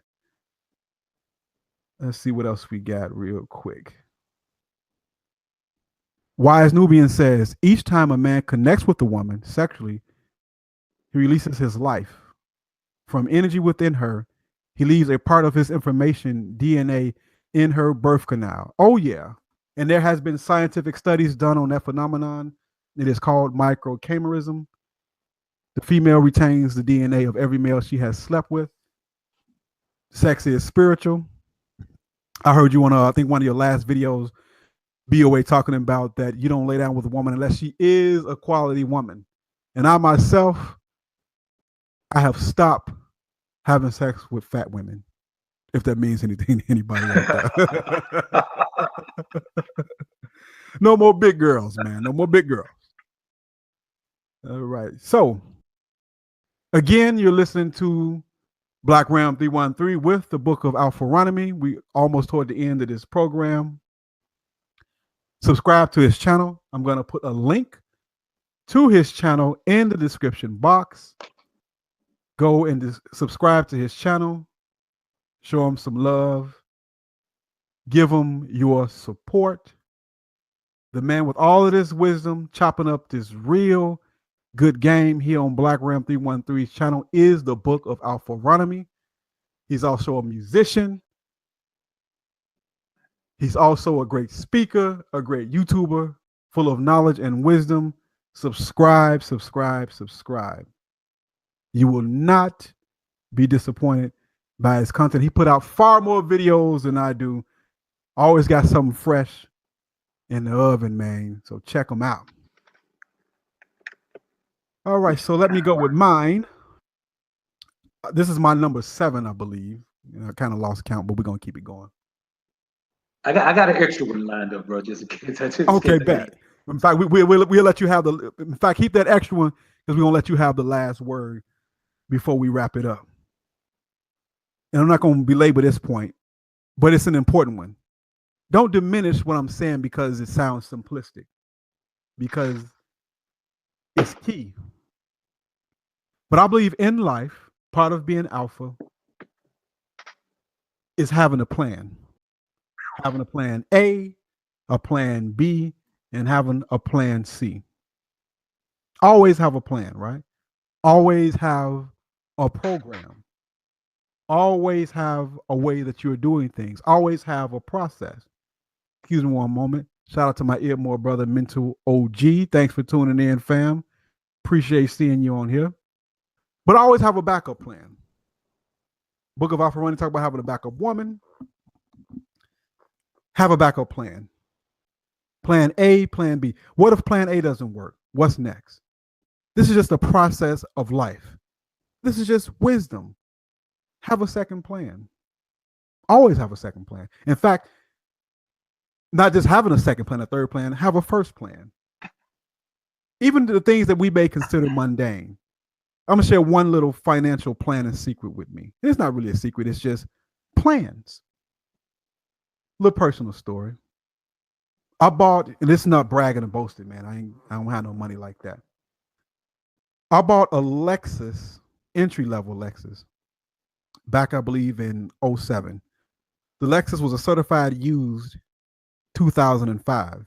Bought it 2 years later so that somebody else could take that depreciation hit. I didn't want to take the hit. But before I bought the Lexus, I had a little bitty Toyota Corolla that I had paid off. And I paid off this Corolla. I had $7,500 in equity in this Corolla. So I was able to take $4,000 plus the $7,500 that I had in equity in my Toyota Corolla. Yes, equity in the car. That's why I buy Toyota. And I was able to trade my Toyota Corolla in for the $7,500 and put $4,000 onto the Lexus. And my car was about $260. Now, why am I saying this?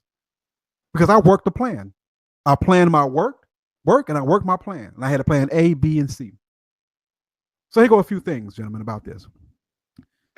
Since I played it low key and bought the Corolla, having equity in it, traded it in, my car note was $260 for 60 months for a certified used 2005 Lexus. Why did I buy a Lexus? I'm not a label whore. Don't care about the name of the thing. I did my research, right? Goes back to what I said about being informed. My research led me to understand that Lexus was the most reliable car in the world. In the world. Less problems out of all cars built on planet Earth today. Lexus and Toyota is the most reliable. Less time in the shop, more time on the road, which means, although a car is a bad investment, which means you're not wasting money. You're not wasting money. You're being efficient and thorough. So my point is this. So I bought this Lexus, right? Back in 07, it's now 2018, right? Going on 11 years that I've owned this car, going on 12, 13 years since the car was put out on the street. I paid my car off in 2012. What's my point? Why am I talking about this? This is about having a plan. So when I paid off my car in 2012, I still paid a car note. What do you mean, Black Ram? I thought you just said, you goofy stud. I thought you just said you paid the car off, man. I did pay the car off. I paid the car off in 2012. But I still made payments to myself. Car note payments to myself. Now, you are now able, because you have a plan, to go and maybe buy a car cash the next time around or have a substantial down payment, right? Substantial down payment. This is having a plan. And in the interim, if my car goes down and need major repairs, well, I've been paying myself a car note. Guess what? If they say, oh, sorry, Black Ram, but your car needs a new transmission. It's a Lexus, that won't happen though. But in case it did, I got money in the bank. Shorty, what you think about that? To pay for new transmission. Because the car is a mechanical device and it will break down, right? It's called having a plan. Plan A, plan B. Having a reliable car because I did the research. Making the right moves, making the right choices, being efficient and thorough. Yes, sir. That's why I only buy Lexus and Toyota products. People say Hondas are great too. There's some other great cars, but do your research. I guarantee you, when you do your research, you will find out that Toyota Lexus is the most efficient. I'm not doing a commercial for them. We're just talking about alpha stuff, principles here. And I'm just giving that as an example of doing what? Having a plan, planning your work, and working your plan. Simple stuff. Simple stuff. That's my number 7. You got the floor now, Book of Alpharonomy. And again, you are listening to Black Ram 313 and the Book of Alpharonomy. About to put a link to his channel in the chat. Go and subscribe. Go and subscribe. Man, I'll go into my next one here. And as seems to be the protocol here, I'm going to piggyback off that one. And this one is embrace the value of minimalist living. Now, I know that sounds kind of like an oxymoron, but embrace the value of minimalist living. You see, there's a bunch of stuff out there, and it's just butter. There's a movie, Boys in the Hood. A hood classic. Anybody that's from the hood, and some people ain't from the hood, you know this movie is a hood classic. And there was a part where the stepdad, Melvin, the mama's new boyfriend, Melvin, told Jordan, his little knucklehead friend, that you have to know the difference between guns and butter. Now, what are the guns? Artwork, stocks and bonds. For the most part, real estate. Things that appreciate with value over time. Now, what's the butter? Cars, clothes, jewelry, and all that other bullshit that don't mean nothing after you buy it. You got to know the difference between guns and butter. And I got to say this part, you little dumb motherfuckers. You have to always keep that in mind, because every dollar you spend on something that's worthless, you have made a fool's move. And you cannot afford to be foolish while attempting to be fiscally responsible and put yourself in a financially independent situation. Financial freedom is not about stuff. It's about spending less than you make. It's about bringing home more than you spend frivolously. That is simply the value. Hey, man, listen. I like reptilian shoes. I've got gator shoes. I've got lizard shoes. Don't really have any snakes anymore, but I've got eel-skin shoes. I've got a pair of ostrich boots. I've got a pair of fox fur boots with the matching fox fur jacket. But these shoes are in the boxes. They last for years. So whereas I may spend, and of course I always find everything on sale. That is one thing you must do, buy everything you can on sale. So I may spend $300 because I caught a $600 pair of shoes on sale. But when you divide that over a 5-year period, that I've still had these shoes looking the exact same condition because I wear them, clean them, box them, protect them. How much different is that than buying a pair of $100 gym shoes that you must replace damn near seasonally just to say that I've got that name on? Minimalist living is it doesn't matter what your financial status is. There's minimalist living for a man who makes $30,000 a year. There's minimalist living for a man who's a millionaire. Minimalist living is about maintaining whatever your quality of life is with the least amount of frivolous spending. So I've got great things in my closet. If I gain weight, I'm going to be ass out because I'm not buying new clothes. So I got to stay lean. I got to stay cut. That's the only way I'm going to fit into the clothes that are in my closet.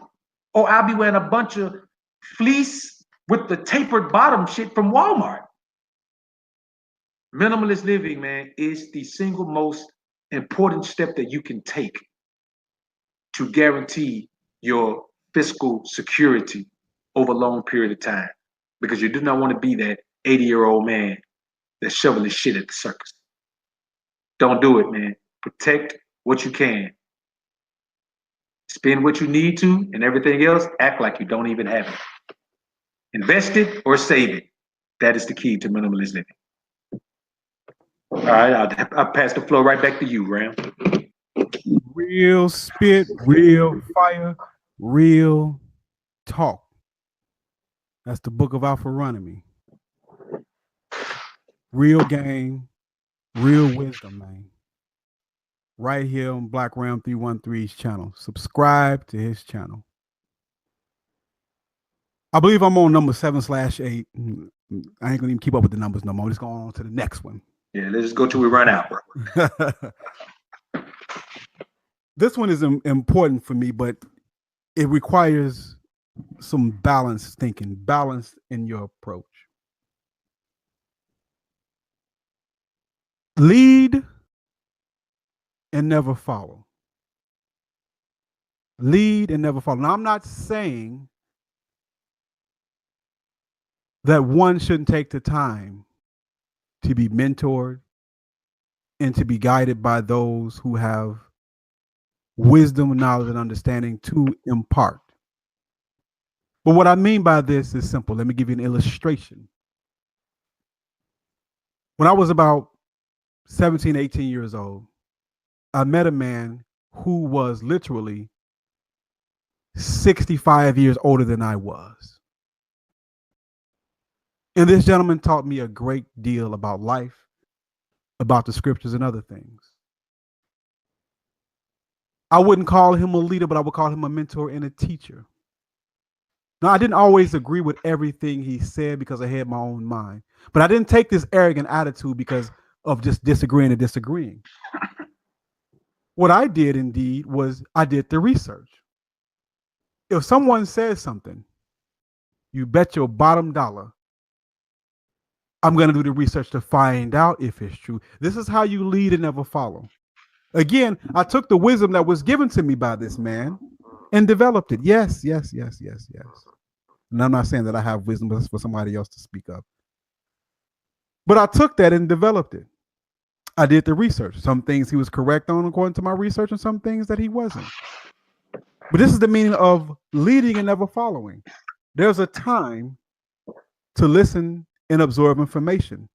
And indeed, I can take information from different sources and different places and put it together. However, I do not allow another man to dictate my life, to give me his worldview, to take a part of another worldview. We can collaborate. We can agree, but we also can disagree. But I will lead and never follow. As a young man, and of course, as a grown man, I always felt that it was beneath me to go to a church and call a man my pastor. Now, I'm not saying that there are not those who need to be pastor, because pastoring or having a pastor is biblical. But what's the balance here? Let me give you an example, a practical example from my own life. Black Ram 313 never has had a pastor, can't have a pastor. What I had is a mentor who instructed me, and I did my own research. I don't blindly follow any man. But here's the point. Here's the illustration. When you're in elementary school, grade school, your teacher is indeed your superior. When you graduate elementary school, 8th grade, so to speak, depending on what state you're in, right? Then you go to what is called in most areas high school. Freshman, sophomore, junior, senior. Your teachers at that point are your superiors in the instruction that they are giving you. Then you may graduate and go and get an undergrad degree from somewhere. And while you're in undergrad, that teacher is your superior. Once you graduate from that undergrad degree, you may go on to get your master's degree. And while you're getting your master's degree, that person is your superior in the knowledge that you seek. And then you may go on to get a PhD. And while you're being instructed in the PhD, that person is your superior in the knowledge that you are acquiring. That is the expert you are not. But once you obtain PhD level, once you've written your thesis and your dissertation. You are now no longer a inferior or a subordinate. You are your instructor's peer. You are your instructor's peer. I'm to the point where most men are peers, not instructors. So the goal, if you're a young man, is to one day become a peer, to lead and never be led, to be your own man. An alpha learns, receives instruction, but an alpha learns and then becomes the instructor. Real simple. We lead, we don't follow. We don't take advice from women unless she's an expert in the field. Use wisdom. Everything is a balance. If I trust a woman, which is a misnomer, but if I hire a female accountant, which is another misnomer, if the woman is an accountant and I'm not, then I may lean toward her judgment and do my own research. But in life itself, you are the leader. When someone has more information than you, you learn the information. But you don't follow, you simply lead, or take the time to learn and become the leader. I lead, I don't follow. I don't follow anybody. You go your own way. You make your own path. You do your own thing. Yes, you humbly learn. You listen to instruction. You become the expert. But again, alphas lead, right? And never follow. As the book of Alpharonomy says. As the book of Alpharonomy says, beta's up, right? I mean, alpha's up and pimps down, right? That's the motto, right? So we lead. We don't follow. And we go our own way, of course. Back to you, BOA.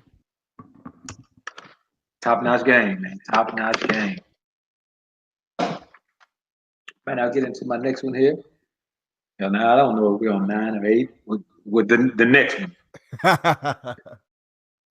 And this one is kind of off the beaten path, but you must avoid the evil of the trick box. A lot of women believe the things they believe, thinks the things they think, follow the ideas they follow, and pursue the things they pursue because they are constantly being misled by the trick box.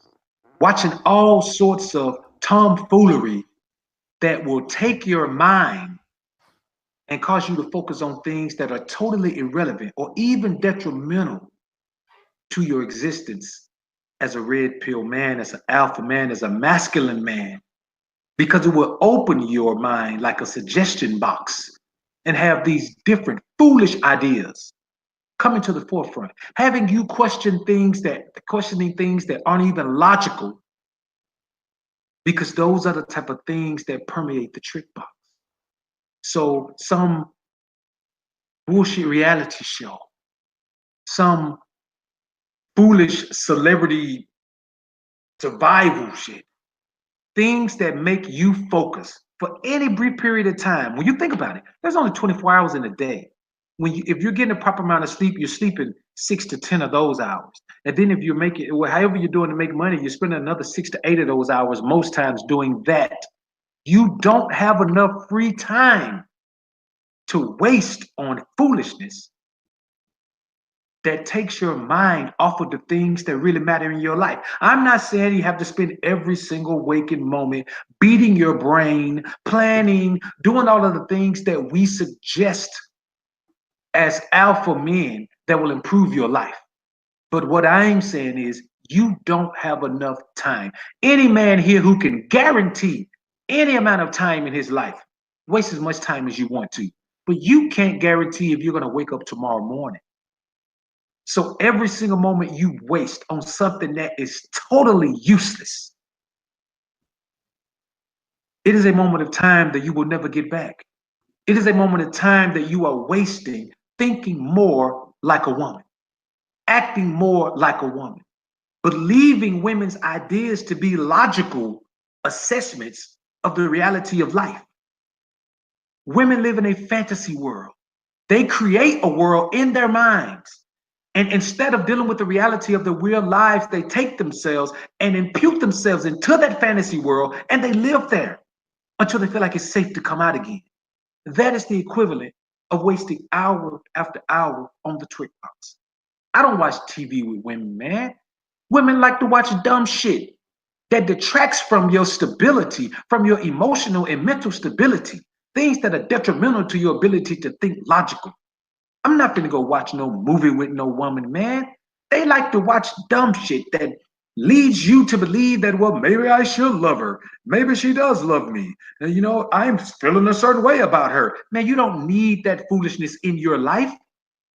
The trick box is where we are emotionally manipulated more than anywhere else in the world.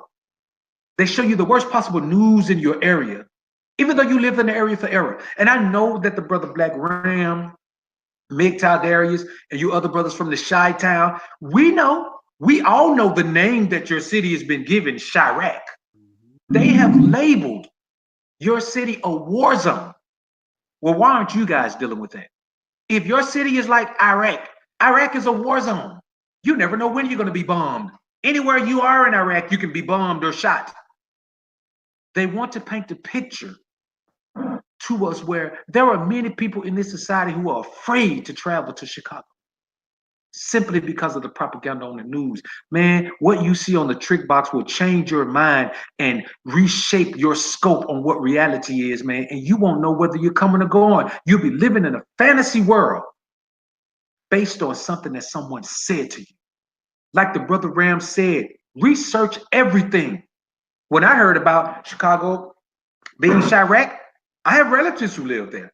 When I heard about Detroit being this wasteland, I have relatives who live there. Hey, I want to see, I want to know, tell me about it. So I know there are at least two places I can go.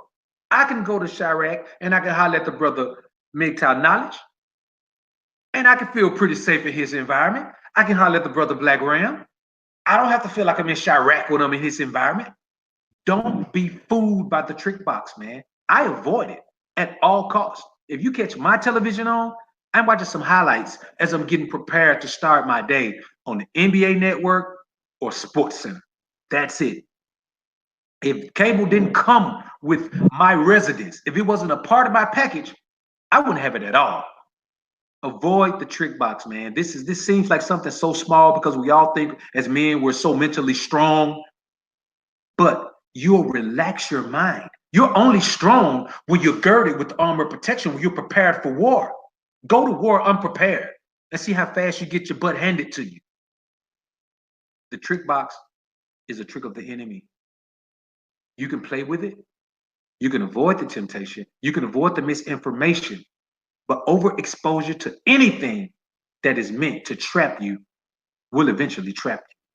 Don't think you're such a strong man that you can thwart evil alone, that you can face evil every day of your life head on without trying to avoid it or resist it and think you won't get caught up, because you will.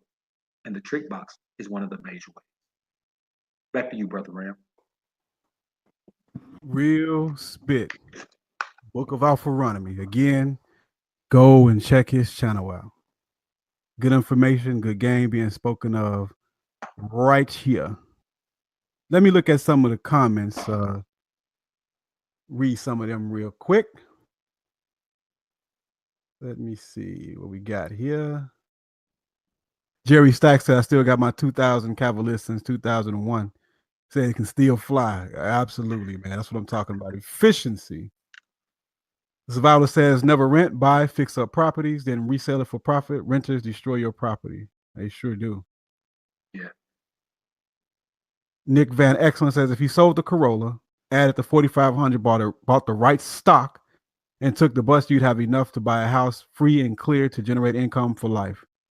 More you can sacrifice, the more you can make. That's so true. But the key is the right stock. Now, if I would have invested in Amazon, which is about $1,500 a share today, where would I be, right? Back in 2007. Anyway, move along. The lone wiseman says, "That's right. I don't buy useless materials no more. Maybe once in a blue moon." Absolutely. Let me see what else we got. Judah says, "I buy cars, fix them up, resell them in tax time." the NIWGA holiday, fellas. Absolutely, it is a holiday, right? John Williams says, "I drive a '61 Ford Falcon. That's a classic, and a '62 Mercury Monterey. These cars that stand out. Plus, I can sell them any day of the week." Amazing. Man, I Survivor just says again, even these new tiny homes are better than paying a mortgage for 20 or 30 years. If you do the work, you can own a tiny house, I'm sorry, for around 7 to 10K. And that is my ambition one day. Tiny house, off grid living, well, semi off grid anyway. I like certain amenities anyway. In the country. yeah. Country living. Have you ever lived in a city, BOA? Yeah, man. I've lived in ATL, man. I've lived in MIA for a very little short period of time, man. Um, you mean in any city? Well, yeah. So you Yeah, live in okay. yeah. This is really my first time, man, living in the dirty, man. When I was younger, man, I actually was born in LA, man. I was there until I was like 6.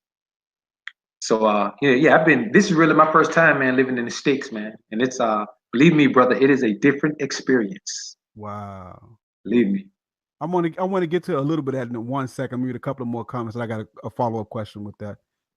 Mix O'Darius says, "Never follow a woman's lead. She will run you off the cliff, destroy your life." Ain't that the truth? And I saw a real good comment earlier. I'm just trying to find it. Be patient with me. I saw one. It was really worth reading. It was quite comical. Man, I forgot who posted. I would ask him to post it again. Oh, here we go. J Rob. This just tickled me a little bit. J Rob writes, "How are you a masculine man but need a woman to make you feel important?" Damn. Man, that's some real stuff right there, man. Yeah, church. Real stuff. I had to go and look for that one. Let me see a couple of more. Yeah, Chicago is Illinois is a very terrible place, I believe. So let me ask you a real quick question. Oh, before I start that, I got the Akium Earth Angel AI. Welcome to the live stream, bro. Earth Angel been rocking with me, man, ever since I started this YouTube channel. Fellow Israelite brother, shout out to you, Ak. Good to see you in here. Shalom to you as well. Follow-up question real quick, and I'm sure the audience would want to know this, and I got a question for the audience too before I go to my next point.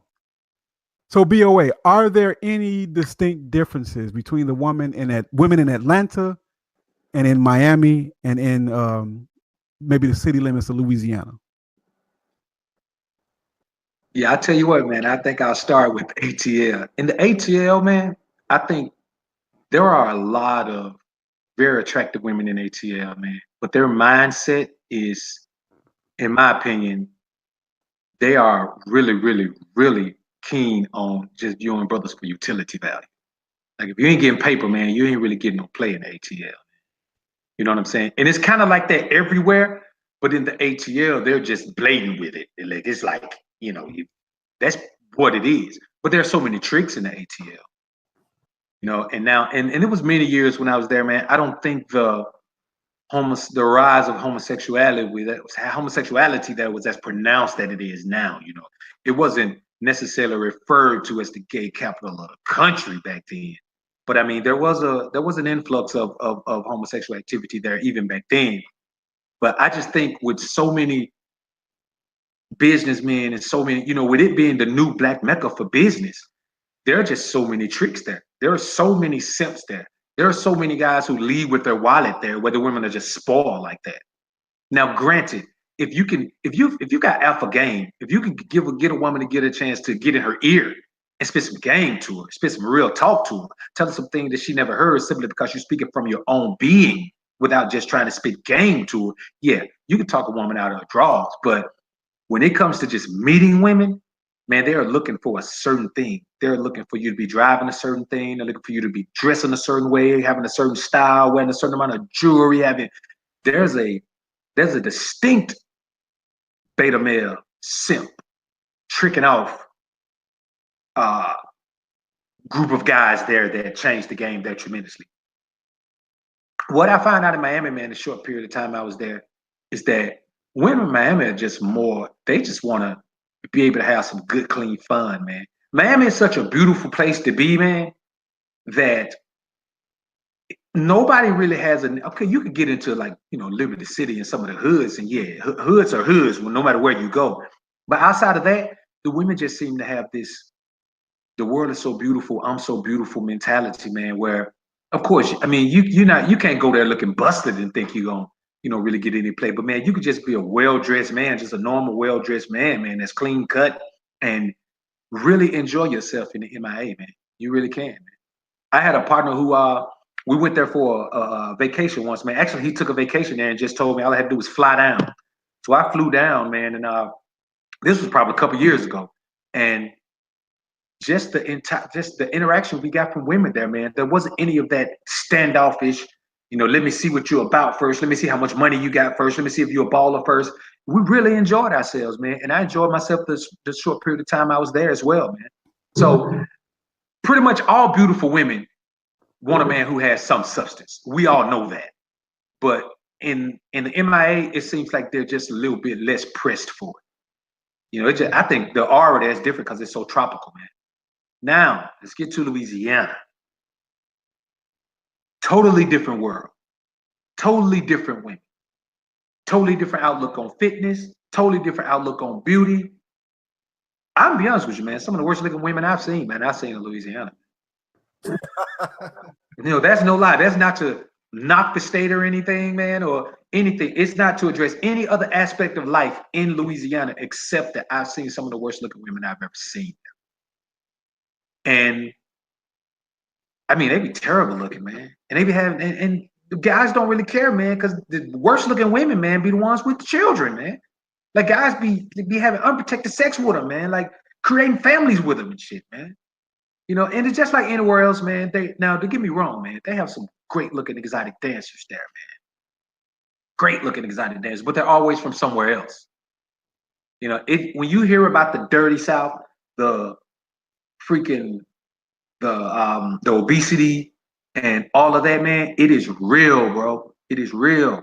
9 out of 10 women are not overweight. They are obese. Woo! Pickings are slim, bro. Pickings are slim. And that's why all the women who really look great, man, somebody already locked them down, man. These boys dropping rings like it ain't nothing, bro. So yeah, but those are the major differences, man. Like the ATL, man, it really takes to get used to. You gotta be almost a willing trick, man, to really, really kick it and enjoy yourself as a bachelor male in the ATL, man. So those are the differences that I see. Wow. I had asked people in the comment section, the guys in the comment section, to drop the name of their city. I'm going to shout a couple of them out. You got Toronto, Canada, of course, Chi-Town, Charlotte, Florida, Atlanta, Philly. We read a comment from Mig Todaria. Says, women are demons. They are parasites. Real talk. Nothing good comes from them. Absolutely. Let's see. Jersey City, Miami. Got London in here. Tampa. Let me see. Memphis, New Orleans, Detroit, just to name a few. Gentlemen, if you're listening, drop the name of your city in the chat. I'm just curious to know where you guys are from. South Carolina. I've been to a few places. Wow, 23 says Maywood. I've been to a few places. And I think I was in ATL maybe about 5 years ago. And I will say that there are better looking and the more quality looking women in the ATL.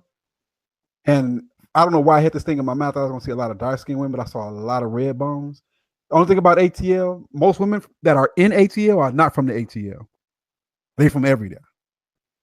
I think Chicago has Chicago has so many obese women, man. So many women that hit the wall. I don't know if it's like that in your city. Maybe you guys can say so in the chat. But Chicago got a way of making a 2 that's obese with 3 kids feel like she's a 10. And it's amazing to see those attitudes. A couple of more cities. We got Tacoma, Lake Worth, Florida. Somebody says Korea. Korea what? North Korea, South Korea? Amazing. City called Korea in the United States? I don't know. Jerry Stacks with ATL, Dallas, Davenport, Iowa. I've always heard that Davenport, Iowa, and Iowa period is where the snow bunnies are at. Ralph Hayes, can you tell me, is that true? Is that the place where the black man can get him a snow bunny? We got Ontario, Canada in the house. Oakland, California says women suck out here.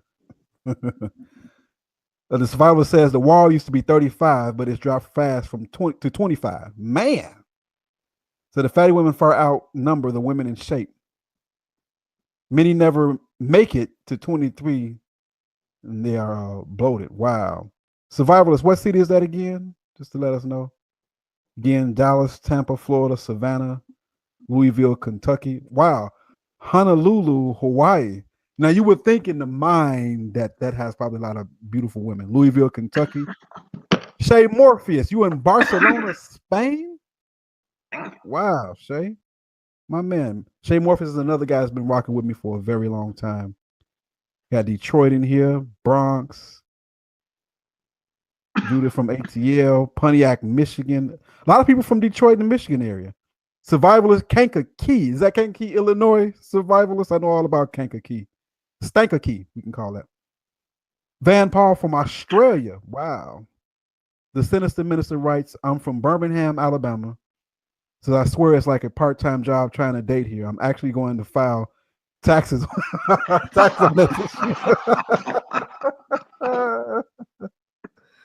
Wow. Chicago represent. Jerry Sachs asked me, did I have fun?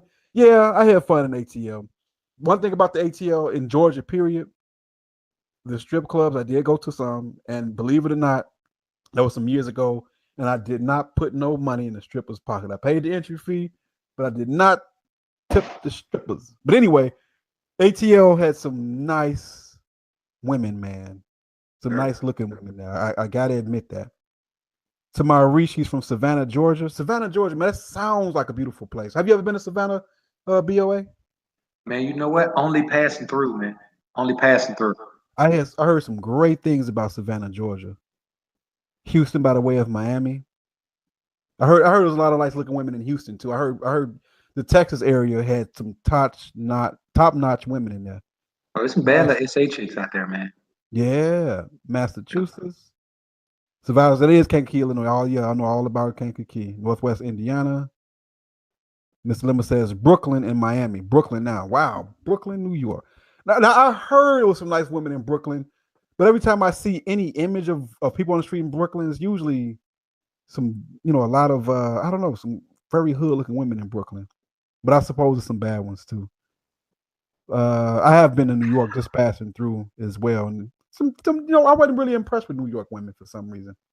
I thought they would stand out way more there. And I was in LA before as well. LA has some really nice looking women. But the best women I've ever seen from my travels have been Atlanta and Miami. Because I've been at Miami, and I think Miami is up there. We got Portland, Oregon, San Antonio. Read just a few more. Camp Humphreys, Korea. Wow. We got somebody in Korea watching. IBL Lauren, shout out to you, bro. Thanks for rocking with me in the chat and then in this live stream. Swole hip hop head says Charlotte is fat chick city. Got LA, a couple more. Long Beach, California, Florida, Brooklyn again. Tamara Cooper says Nigeria, West Africa. Wow. Tamara Cooper, how are the women in Nigeria, West Africa? Let us know. I'm sure everybody in the chat want to look and see what you got to say, if in comparison to the U.S. if you've been here. Which goes into my number next, whatever my next number is.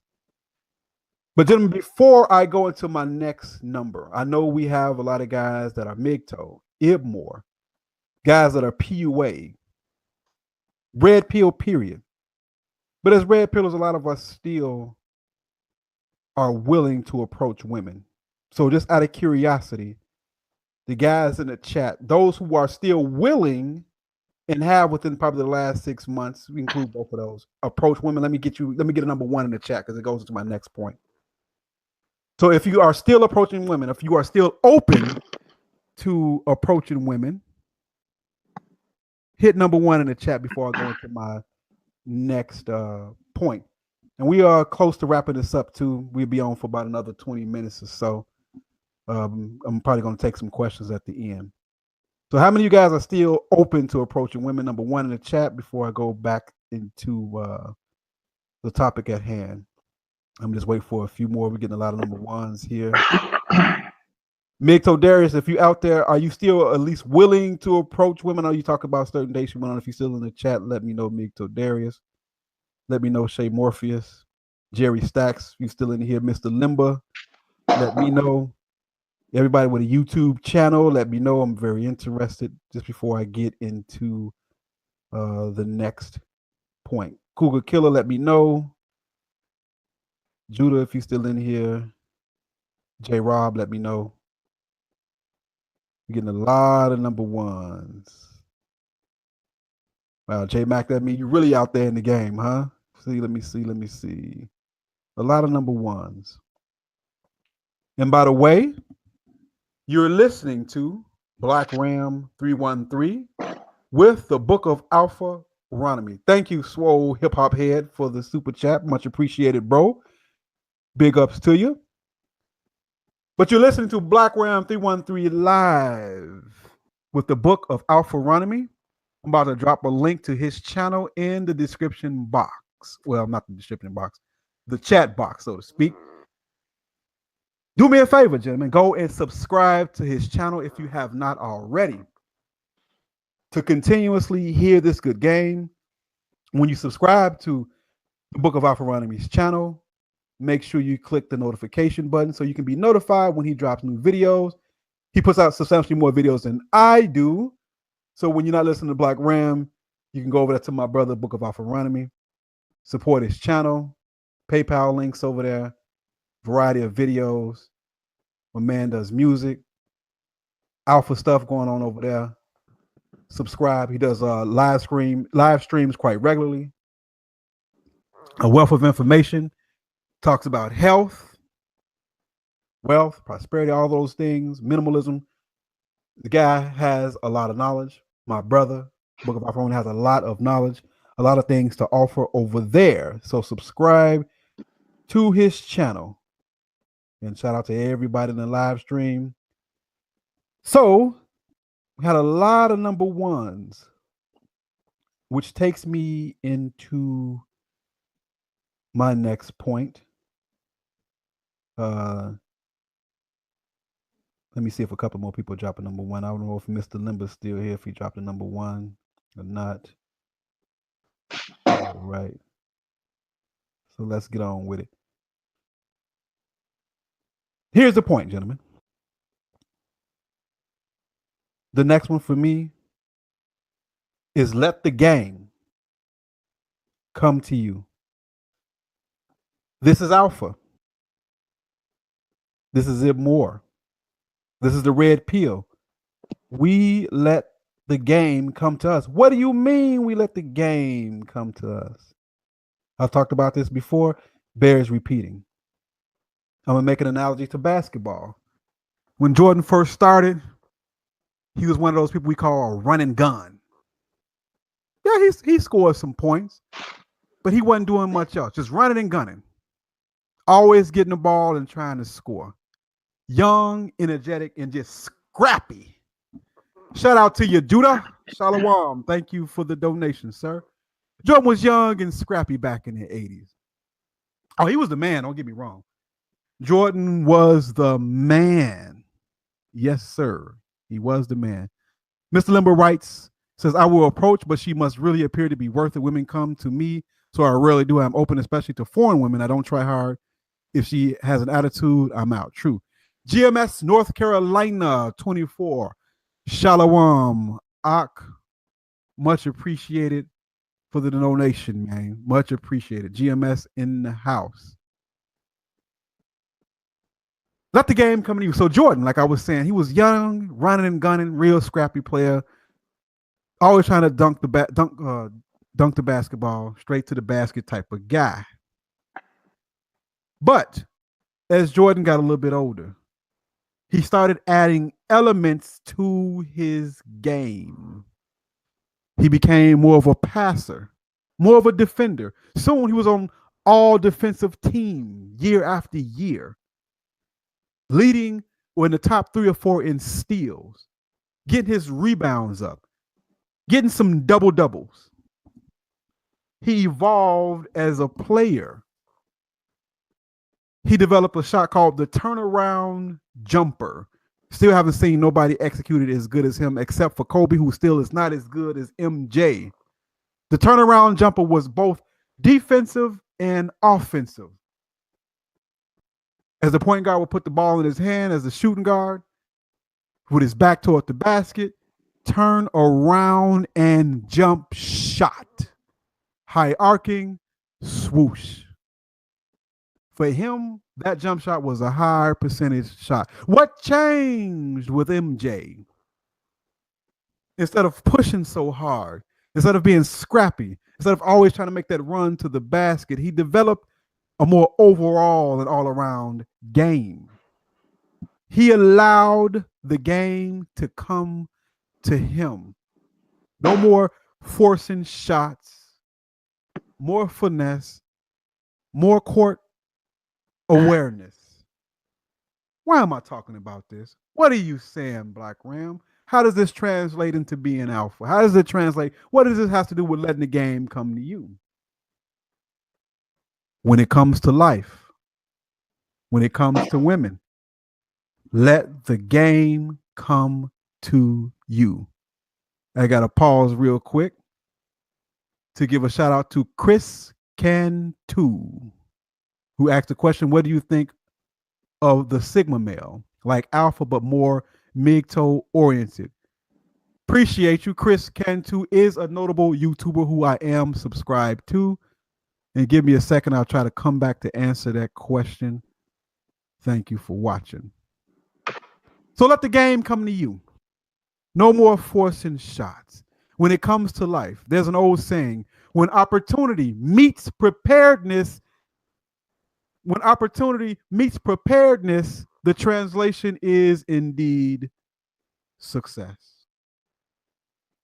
How does that translate to our everyday life, right? How does that relate to the female? How?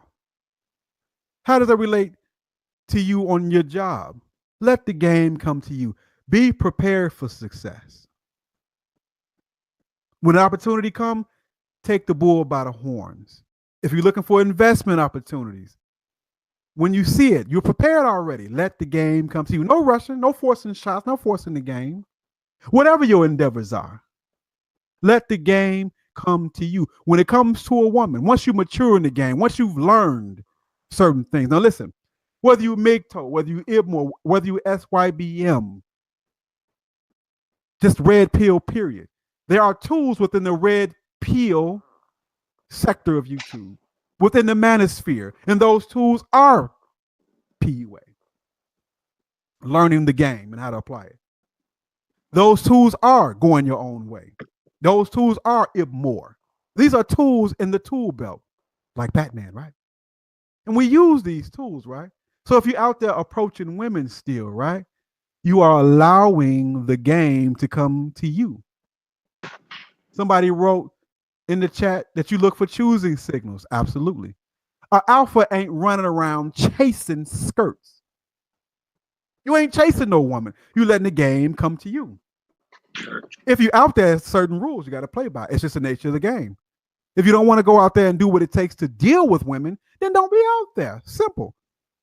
And here we love you whether you're pursuing women or you've overcome your ideations or your biological drives to deal with women. We love you regardless.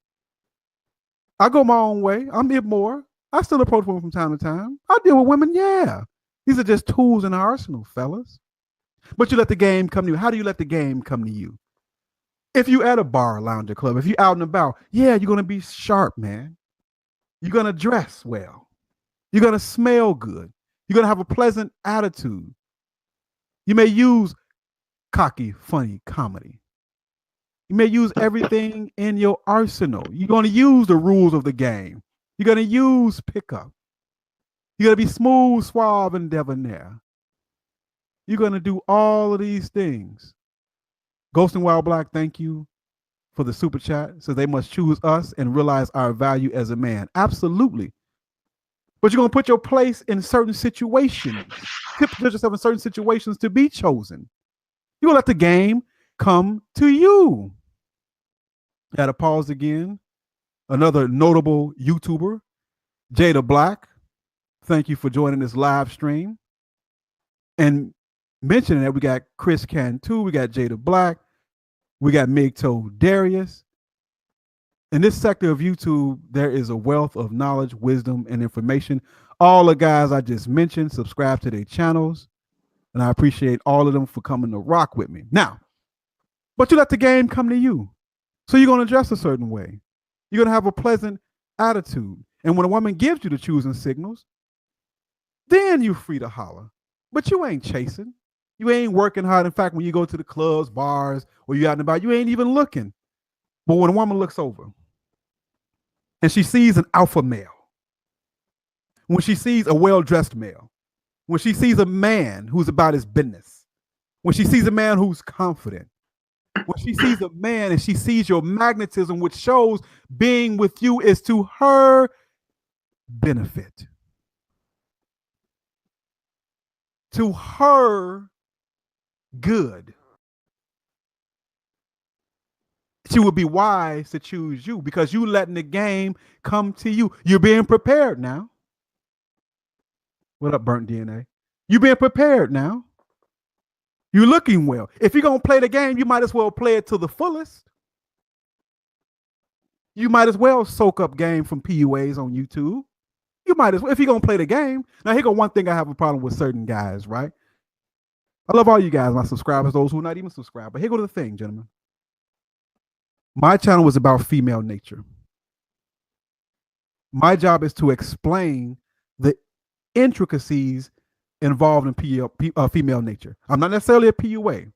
I talk about elements of PUA, but my channel here, I discuss and uncover the essence of what it is female nature. My videos, if you listen to them, they're very direct. It's an explanation, a talk about female nature. And you take all the tools that's necessary, all the tools that's available to understand female nature. And one of those things is PUA. But here go my issue with a lot of guys. If you're going to have an opinion about females, you can listen to other men. But I don't want you to complain about female nature, gentlemen, if you haven't put in the work to deal with females. If you haven't been that fine dressed male, you haven't been the best version of you, for you, not for the female, then don't complain about women. When was the last time you approached 100? When I used to go campaign, I'm retired now. But every now and then I may step out and let the game come to me. But when I used to campaign, letting the game come to me, when a woman shows me choosing signals, I'm going to approach 100. Notice I didn't say 100, 100. And I'm going to keep it 100. I'm going to approach the women. I'm going to spit fire at them. I'm going to give them the game. But I'm going to let the game come to me. I'm not going to chase. I'm going to be that well-smelled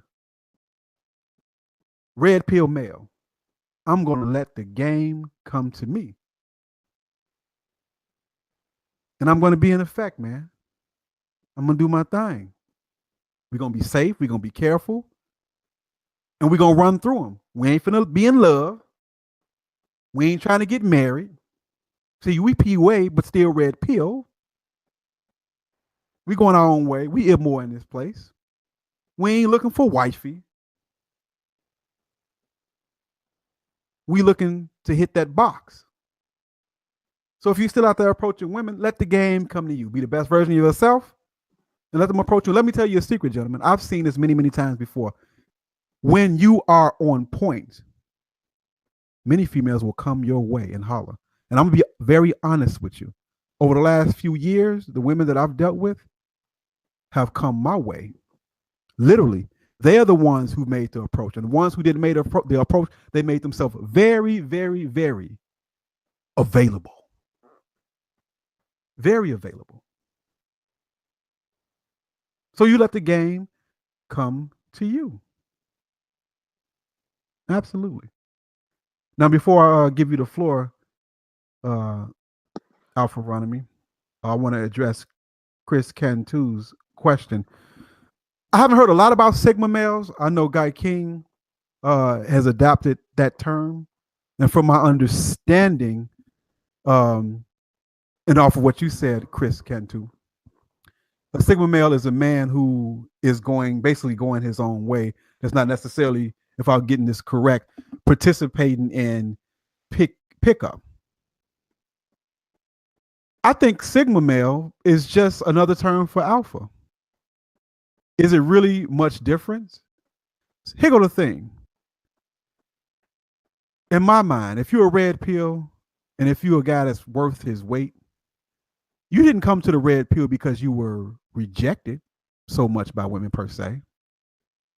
You didn't come to the red pill because you couldn't get a woman per se. Now, I know some guys have some problems, and no problem with that. Some guys have some problems with pickup and with game and approaching women. I get that. I get that. But you come to the red pill truth because you have had experiences with female nature. And if you're a young man and you haven't been in the field, if you haven't been out there dealing with women safely, of course, very dangerous, and you have no experience to speak of, come on, man. So being MGTOW, going your own way, is it Sigma? If you want to call it Sigma, fine, but it can be Alpha. It depends on the reason why you come to going your own way. If you going your own way because you reject female nature, you reject the blue pill, you refuse to be a blue pill simp, you refuse to submit and bow down, I get you. But if you're just mad at women just because of what somebody else say, nah. Go out there and get your experiences, man. Women are built and bred to be enjoyed. We know that there's dangers. We know it's poison in their pleasure. We know a lot of them are worthless. There's always exceptions, of course. But to me, going your own way is alpha. Here's the point real quick. Is as a man, you've come to the point where you've had your fill with women and you realize through experience that, hey, man, I'm going my own way, which means to me I'm going to deal with women, but only on my terms. That's what it means to be able to go my own way. That means I deal with women on my terms or not at all. It means to me that I can go without a female. I don't need a validation. It means to me that I can go to bed by myself at night. It means to me that I don't care what anybody thinks about it. It means to me that I am not codependent. So Sigma male is just another word for alpha male. Because we're choosing our own fate. We're choosing our own way. We're doing our own thing, regardless to societal expectations, despite a female's biological imperatives. Despite all of that, we're doing our own thing. So can a MGTOW be an alpha? Absolutely. Absolutely. So to answer to Chris Cantu's question, Sigma can be alpha, alpha can be Sigma, MGTOW can be alpha. Alpha is a state of mind, period. And let me say this real quick, and I know you can agree with this, BOA. Alpha is not about how many women you have or don't have. Having a woman does not make you alpha. Sleeping with a woman does not make you alpha. Being appealing to a woman does not make you alpha. What makes you alpha is your ability to uphold your personal principles and convictions regardless of circumstance. That's what makes you alpha. In the fire, maintaining your principles, which I'm sorry, B.O., I'm just going to go to my last one because I've led right into it. I'm sorry, I'm going to give you the floor after this.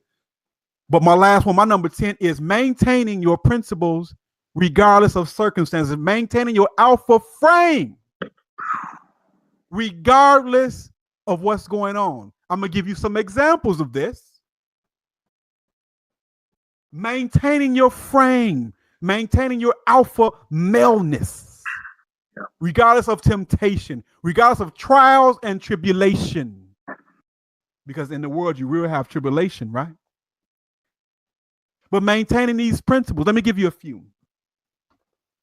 On the job, supervisor wrote me up for unsatisfactory work performance. Supervisor tried to intimidate old Black Ram.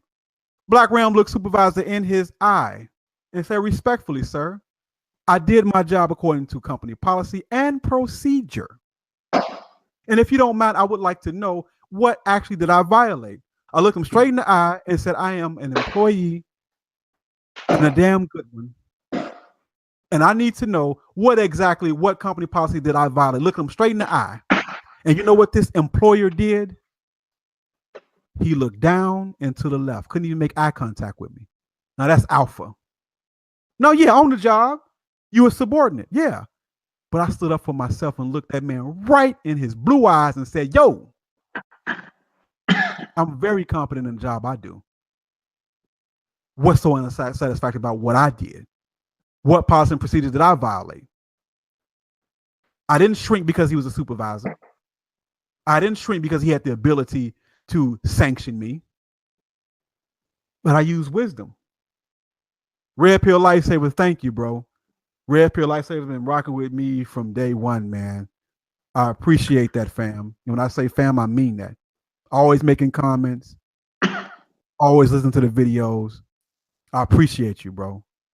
Much love, bro. I do this YouTube stuff for people like you. And most of the time when I make a video, I have you in mind, bro. Thank you. But I maintain that principle. I've had women, now here go the thing. It's easy for a woman you don't care about. If she walk away, okay, so what? If a woman don't give you a play, so what? If you go out to the club, bar, lounge, or out and about, and a woman don't give you a number, you ain't lost nothing. So what? But I've had women that I cared about. Yes, gentlemen, even women that I have loved. But their goal was to get me to compromise my principles and simp for them. Example, Ram, I need you to live with me. No, not living with you. I deserve better. You should leave those other girls and just be with me. And if you don't value me enough, Ram, just to be with me over those other girls, then you're just not worth it. I need you to leave those other women. No. No, thank you. I'm going to keep my squad. I've had women come to me and give me all kinds of ultimatums. Women that I've cared about, all kinds of ultimatums. And I've had to endure real heartbreak. Hey, man, I ain't no tough guy. Yo, I ain't no tough guy, man. I have loved women. I'm not saying that's the thing that you should do. Maybe it's an ignorant thing. Maybe it was, maybe it is, but it happened to me, man. This is therapy. I'm a real dude.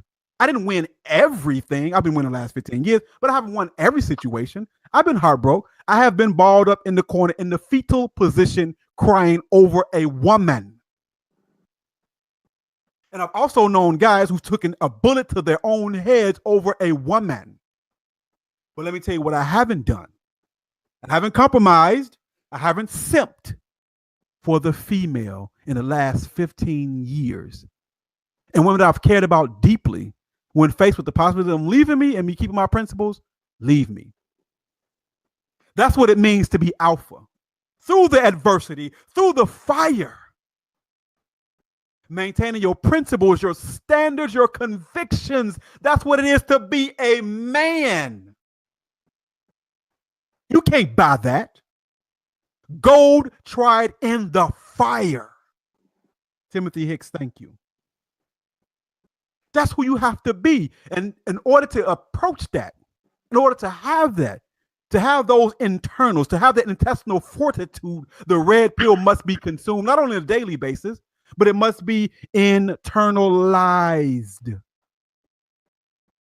It must be internalized. It has to become you. When we talk about alpha male principles, manhood principles, when we talk about the red pill, it must become you. It must be all in you and not just on you and upon you. It must consume you. You must be possessed with this. Exorcist. Spit with it. Turn your head backwards with it. Possessed with the game, man. Possessed with the red pill, man. Being a man, even when it hurts, man. Even when it's not convenient, man. Use wisdom. Use wisdom. But being alpha and being a man means standing on those principles, man. Didn't mean to go off on a wild tangent, but I am emotional. The spirit got to me, man. I'm going to give my guest the rest of the floor. Then after you finish yours, brother, we're going to answer a few questions that the audience may have for you. If you're just tuning in, you're listening to Black Ram 313 live with the book of Alpharonomy, homie. Spitting red pill game in flames.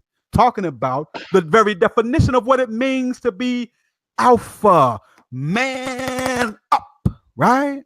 Boss up, right? We in here, man. Red Pill Men live on a Sunday evening. You guys rocking with 226 watching. Get the likes up. Subscribe to my man, Book of Alpharonomy. Yep. And you take the flow, big homie.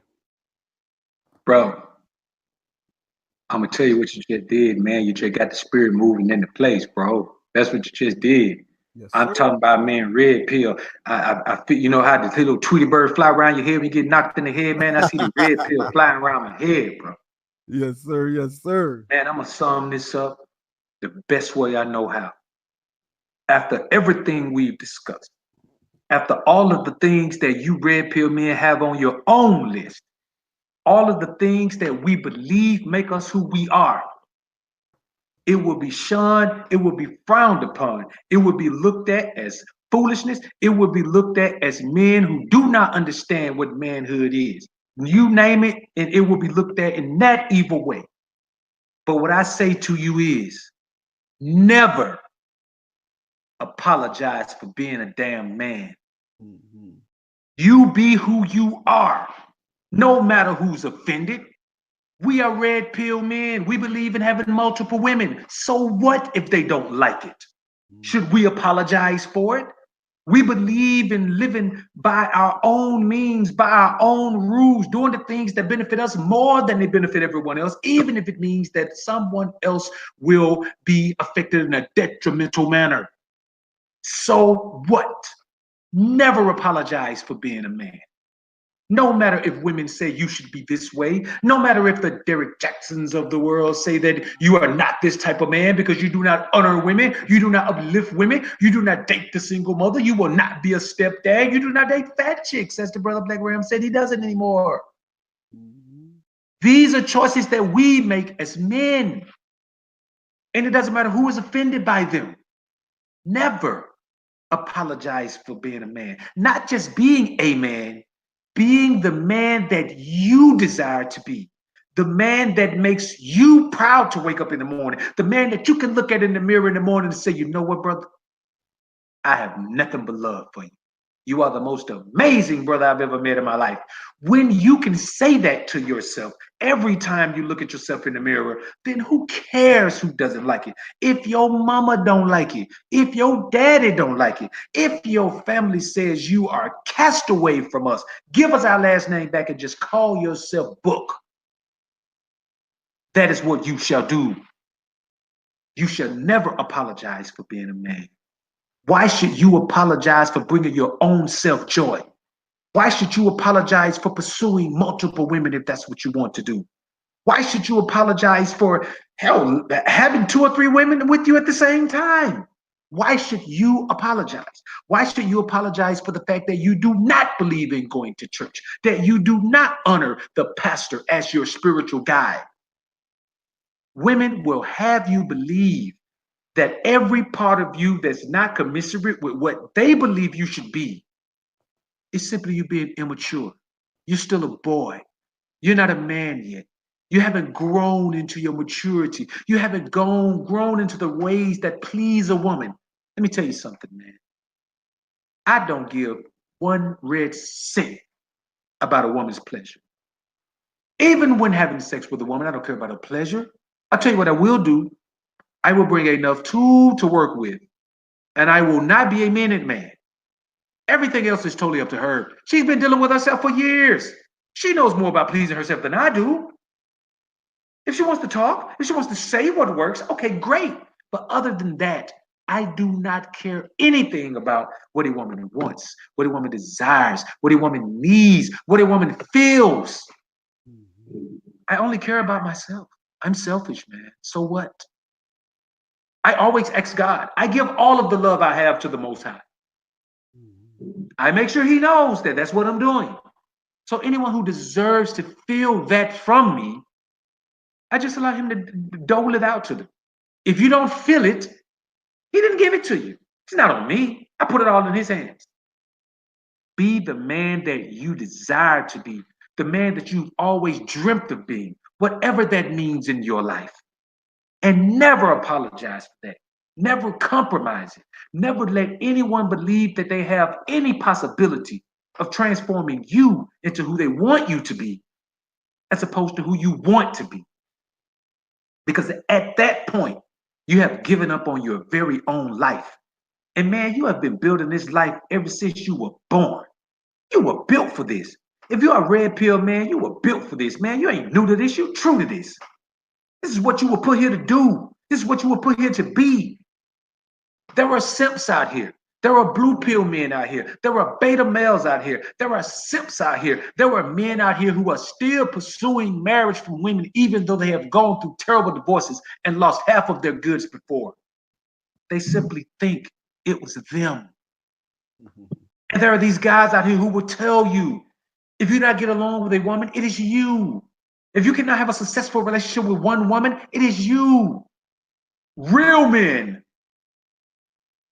Single mothers are for real men, I've heard said. If you do not date women who gain weight, you are superficial. If you will not date an overweight woman. If a woman does not have a great job and you will not date her, that means you are not man enough to help her with her bills and take care of her with your very own resources. These are things that I hear all of the time. Man, we don't listen to that crap. We don't respect that. We don't even respect that as information. It is utter and complete foolishness. We are the opposite of that. We earn our own. We burn our own. We live our lives. We give our lives to the things that we deem important. And anything outside of that is the equivalent of you apologizing for being the man you are to a world that has never apologized you for any damn thing that is ever done to you, any expectation that is ever had for you, any foolishness that is ever forced upon you. I already have enough obstacles to deal with as a black man in this society, as do you.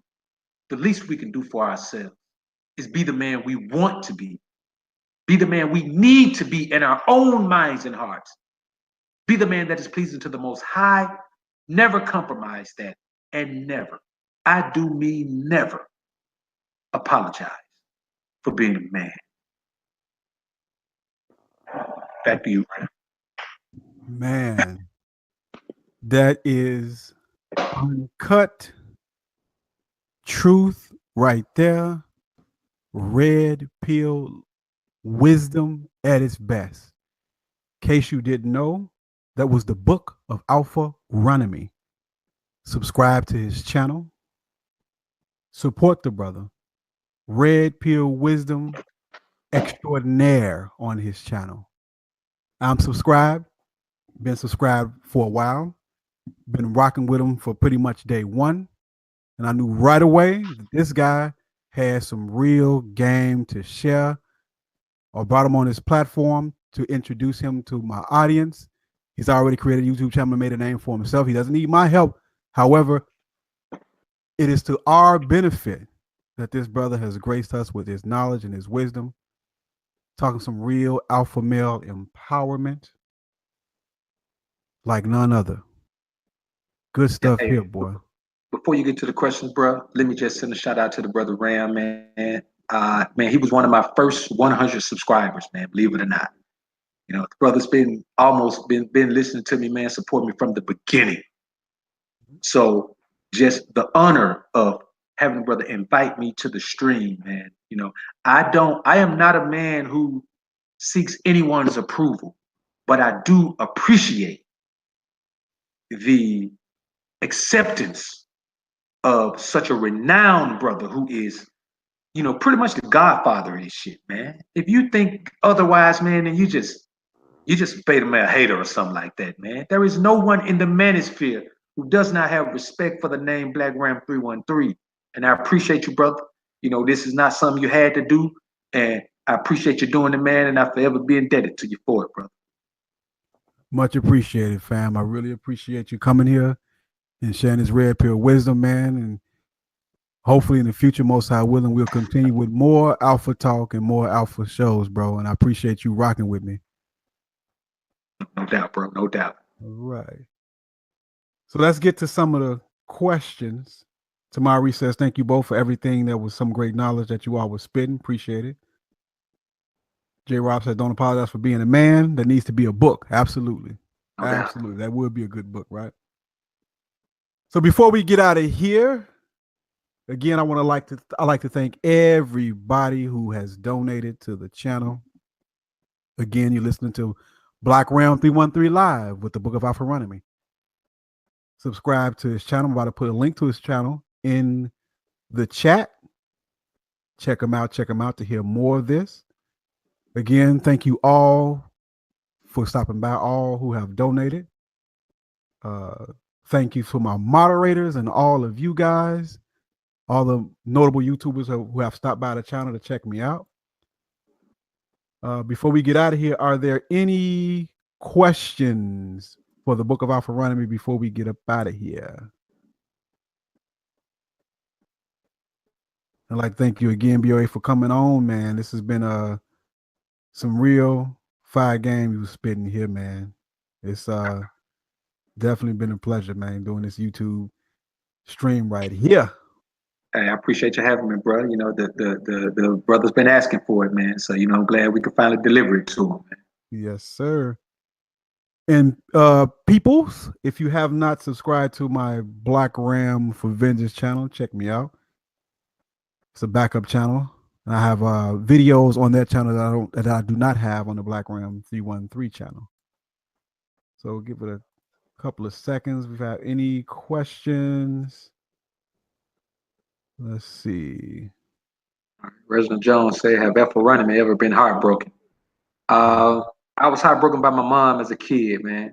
You know, that was another woman never got a chance to do it, man. It took me into my adult years to get over that, man. I mean, we have a decent relationship now, man. I'm actually going to visit her, man, over the spring break holiday, man. But that was it, man. You know, as a kid, it's hard to recover from that, man. You know, the first woman whose love you innately expect when you don't get it, you know, it just wires you a certain way, man. So I've never been in a position to have a woman break my heart beyond that, bro.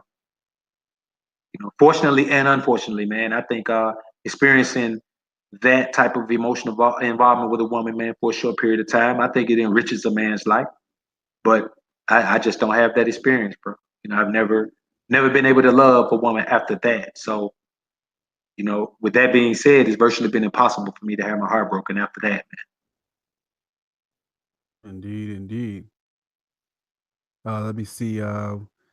Says JBE162 says thoughts on the Philly bulletproof glass situation. I haven't heard about that. You know anything about that, BOA? And I haven't heard of it either, man. Okay, I don't know what that is. The Lone Wiseman says, what books are you currently reading? Wiseman, is that question for me or BOA? If it's for me, just put BR. If it's for Book of Alpharonomy, just put BOA. Let's see. Mig Tonal said it's time to cook. Hey, Darius, you doing a stream tonight, bro? Let us know. And if you're doing a stream tonight, Mig Tonal, Darius, if it's on after mine, I encourage everybody to go over to Mig Tonal, Darius's channel and check out his live stream. Yeah, brother, be cooking over there, man. Yes, sir. Let's see. Let me try to see if it's a couple more questions. Let's see. It says, what advice, BOA, would you give if you had a daughter? I'll just make sure, man, that I am the most alpha man I could be, because girls tend to pattern their love lives after their dads, man. They kind of want a man that's similar to their father. So I would just make sure I stay on top of my not just my alpha game, but up on top of my righteousness, making sure that I'm the most complete man I need to be. And, that's about the best chance you have of not having her settle for some, beta male simp man, Johnny motherfucker, man, that's gonna, just, change her life in negative ways, man. I don't believe that beta males are positive in society, man. I don't see how they could be. So that's about all you can do, man. Make sure you give a great example to measure the men in her life up to when she matures, and make sure you're always there, man, to make sure that nobody puts her through anything unnecessary, man. And more than anything, make sure you do everything in your power to teach her the type of woman she should be. That's the most important thing. But other than that, man, it gets to a point where when she matures, you just got to let her go out there, man, and figure it out, bro. At a certain point, it's out of your hands, man. So that's what I do. So, why the Lone Wiseman asked, what books are we currently reading for both? I'm currently reading a book written by a scholar named James D. Dunn, a biblical scholar. I'm reading a 800-page book full of footnotes and citations, and that book is called The Theology of Paul the Apostle, with lots of notes and references critiquing and analyzing the letters of Apostle Paul to the early church. So that's what I'm reading currently. Yeah. What about you, BOA? I'm actually reading a book now, man. The newest version of the indie band survival guide, man. I'm kind of like in music mode right now, so I'm trying to plot this course for this release and the tour and the the merchandise sales and the social media marketing and all of that, man. So I'm kind of in that mode now. So everything I read right now is kind of based on building that business proposal, pretty much building that business plan out, man, and seeing it to fruition. So again, I'm reading the latest version of the Indie Band Survival Guide by Randy Churkow and Jason Feehan. Cool. Let's see. Got another question here. Hey, did I interrupt you, bro? No, not at all. Okay, my headphones popped out, man, so I didn't hear if you were still talking or not, man. My bad. Oh, no. Okay. Someone asked a question. Chad asked a question of thoughts on Alpha Male Strategies channel for myself and you. I'll answer the question first if you care to answer it next. Alpha Male Strategies came to about 2 months ago. He came to on the chat section in one of my videos and left a comment challenging me on the information that I was presenting. So in turn, I went to Alpha Male Strategies channel, watched his response video. So yes, Alpha Male Strategies did a response video to Black Ram about 2 months ago. And at that time, Alpha Male Strategies had less than 1,000 subscribers. So I looked at Alpha Male Strategies response video, and I'm not sure if I agreed or disagreed, but I felt that the man was thorough in his answer, and he made some great points. So I went to his comment section and made a comment and told him that I thought he did a thorough video, and I checked out some of his videos, and pretty much gave him some doubt because I thought he was the real deal. He had under 1,000 subscribers at that time. So he did the response. A few other people checked it out, and I mentioned to Solo TV 84 that he needed to give him an interview. And I said in the comment section of Alpha Male Strategy, again, when he had less than 1,000 viewers or subscribers, that I knew the man was the real deal. Just like I'm telling you, the book of Alpharonomy is the real deal. So my guy Solo gave him an interview. Then, of course, after that, O'Shea gave him an interview. Now the man has about 40,000 subscribers. So my thoughts on Alpha Male Strategies is this. Just like the book of Alpharonomy, alpha male strategies is the real deal. Game recognizes game. The brother had 1,000 subscribers. I put in this comment section. I hope you get 50,000, 100,000, 200,000, a million. And I'm telling you the same thing about the book of Alpharonomy. So that's my thoughts on alpha male strategies. You can answer that if you want to, or if not, no doubt, no doubt. My thought on AMS, man, is that pretty much all of the game the brother gives you is fine. If you are still out there and you are still, out there dating, and that's a regular part of your life, then the brother can enhance your game for you. I listen to some of his stuff sometime, man, and it bring back memories for me, because there's a bunch of things that he says that I know work because they worked for me as well. And so if that's the life you want to live and you are having trouble getting women, then I suggest that you give the brother a listen, man, and try to soak up as much of the game as you can and apply it to your life.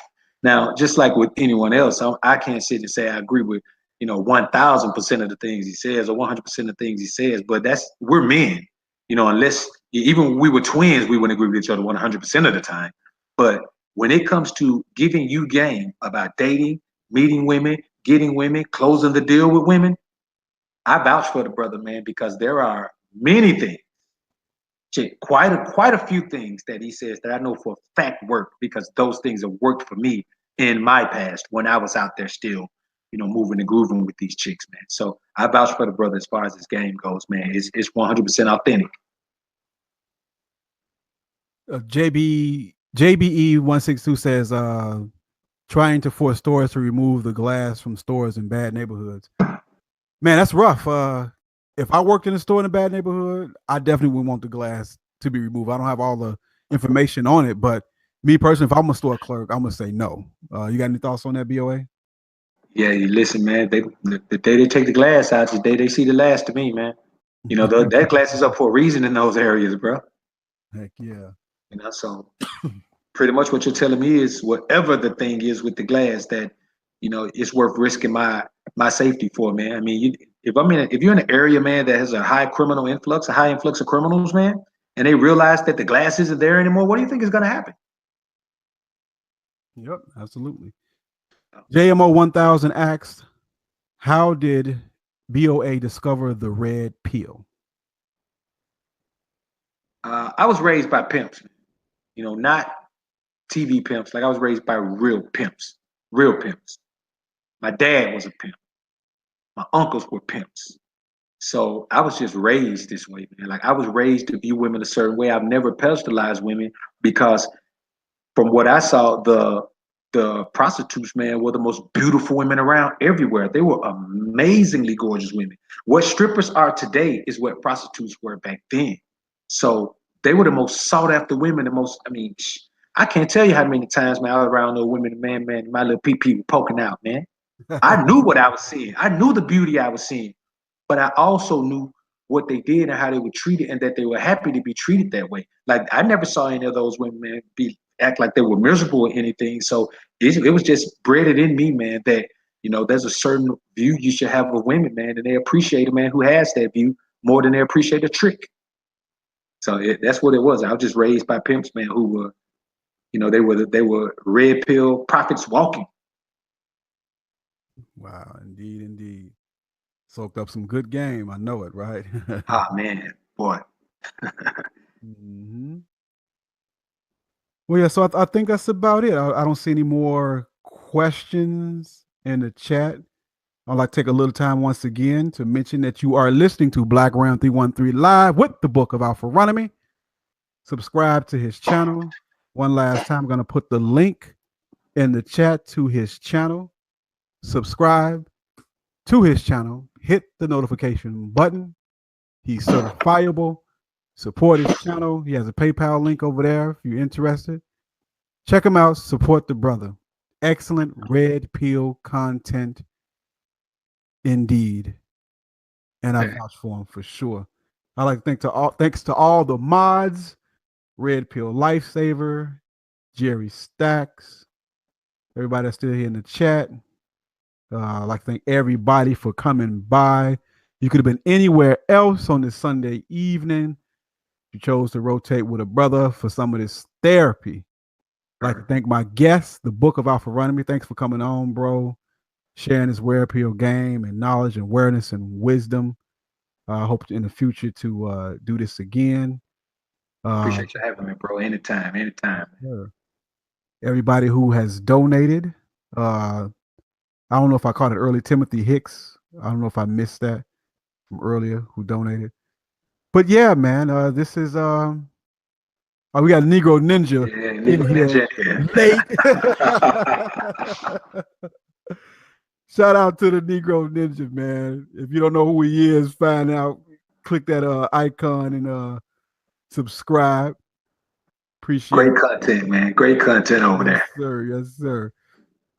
Thorough Wisdom says I'm subscribed to BOA. Absolutely. Subscribe. Yes, sir. Appreciate it, bro. Appreciate it. Thank you, Jerry Stacks. Again. BOA, what is a good old school alpha music that I can listen to?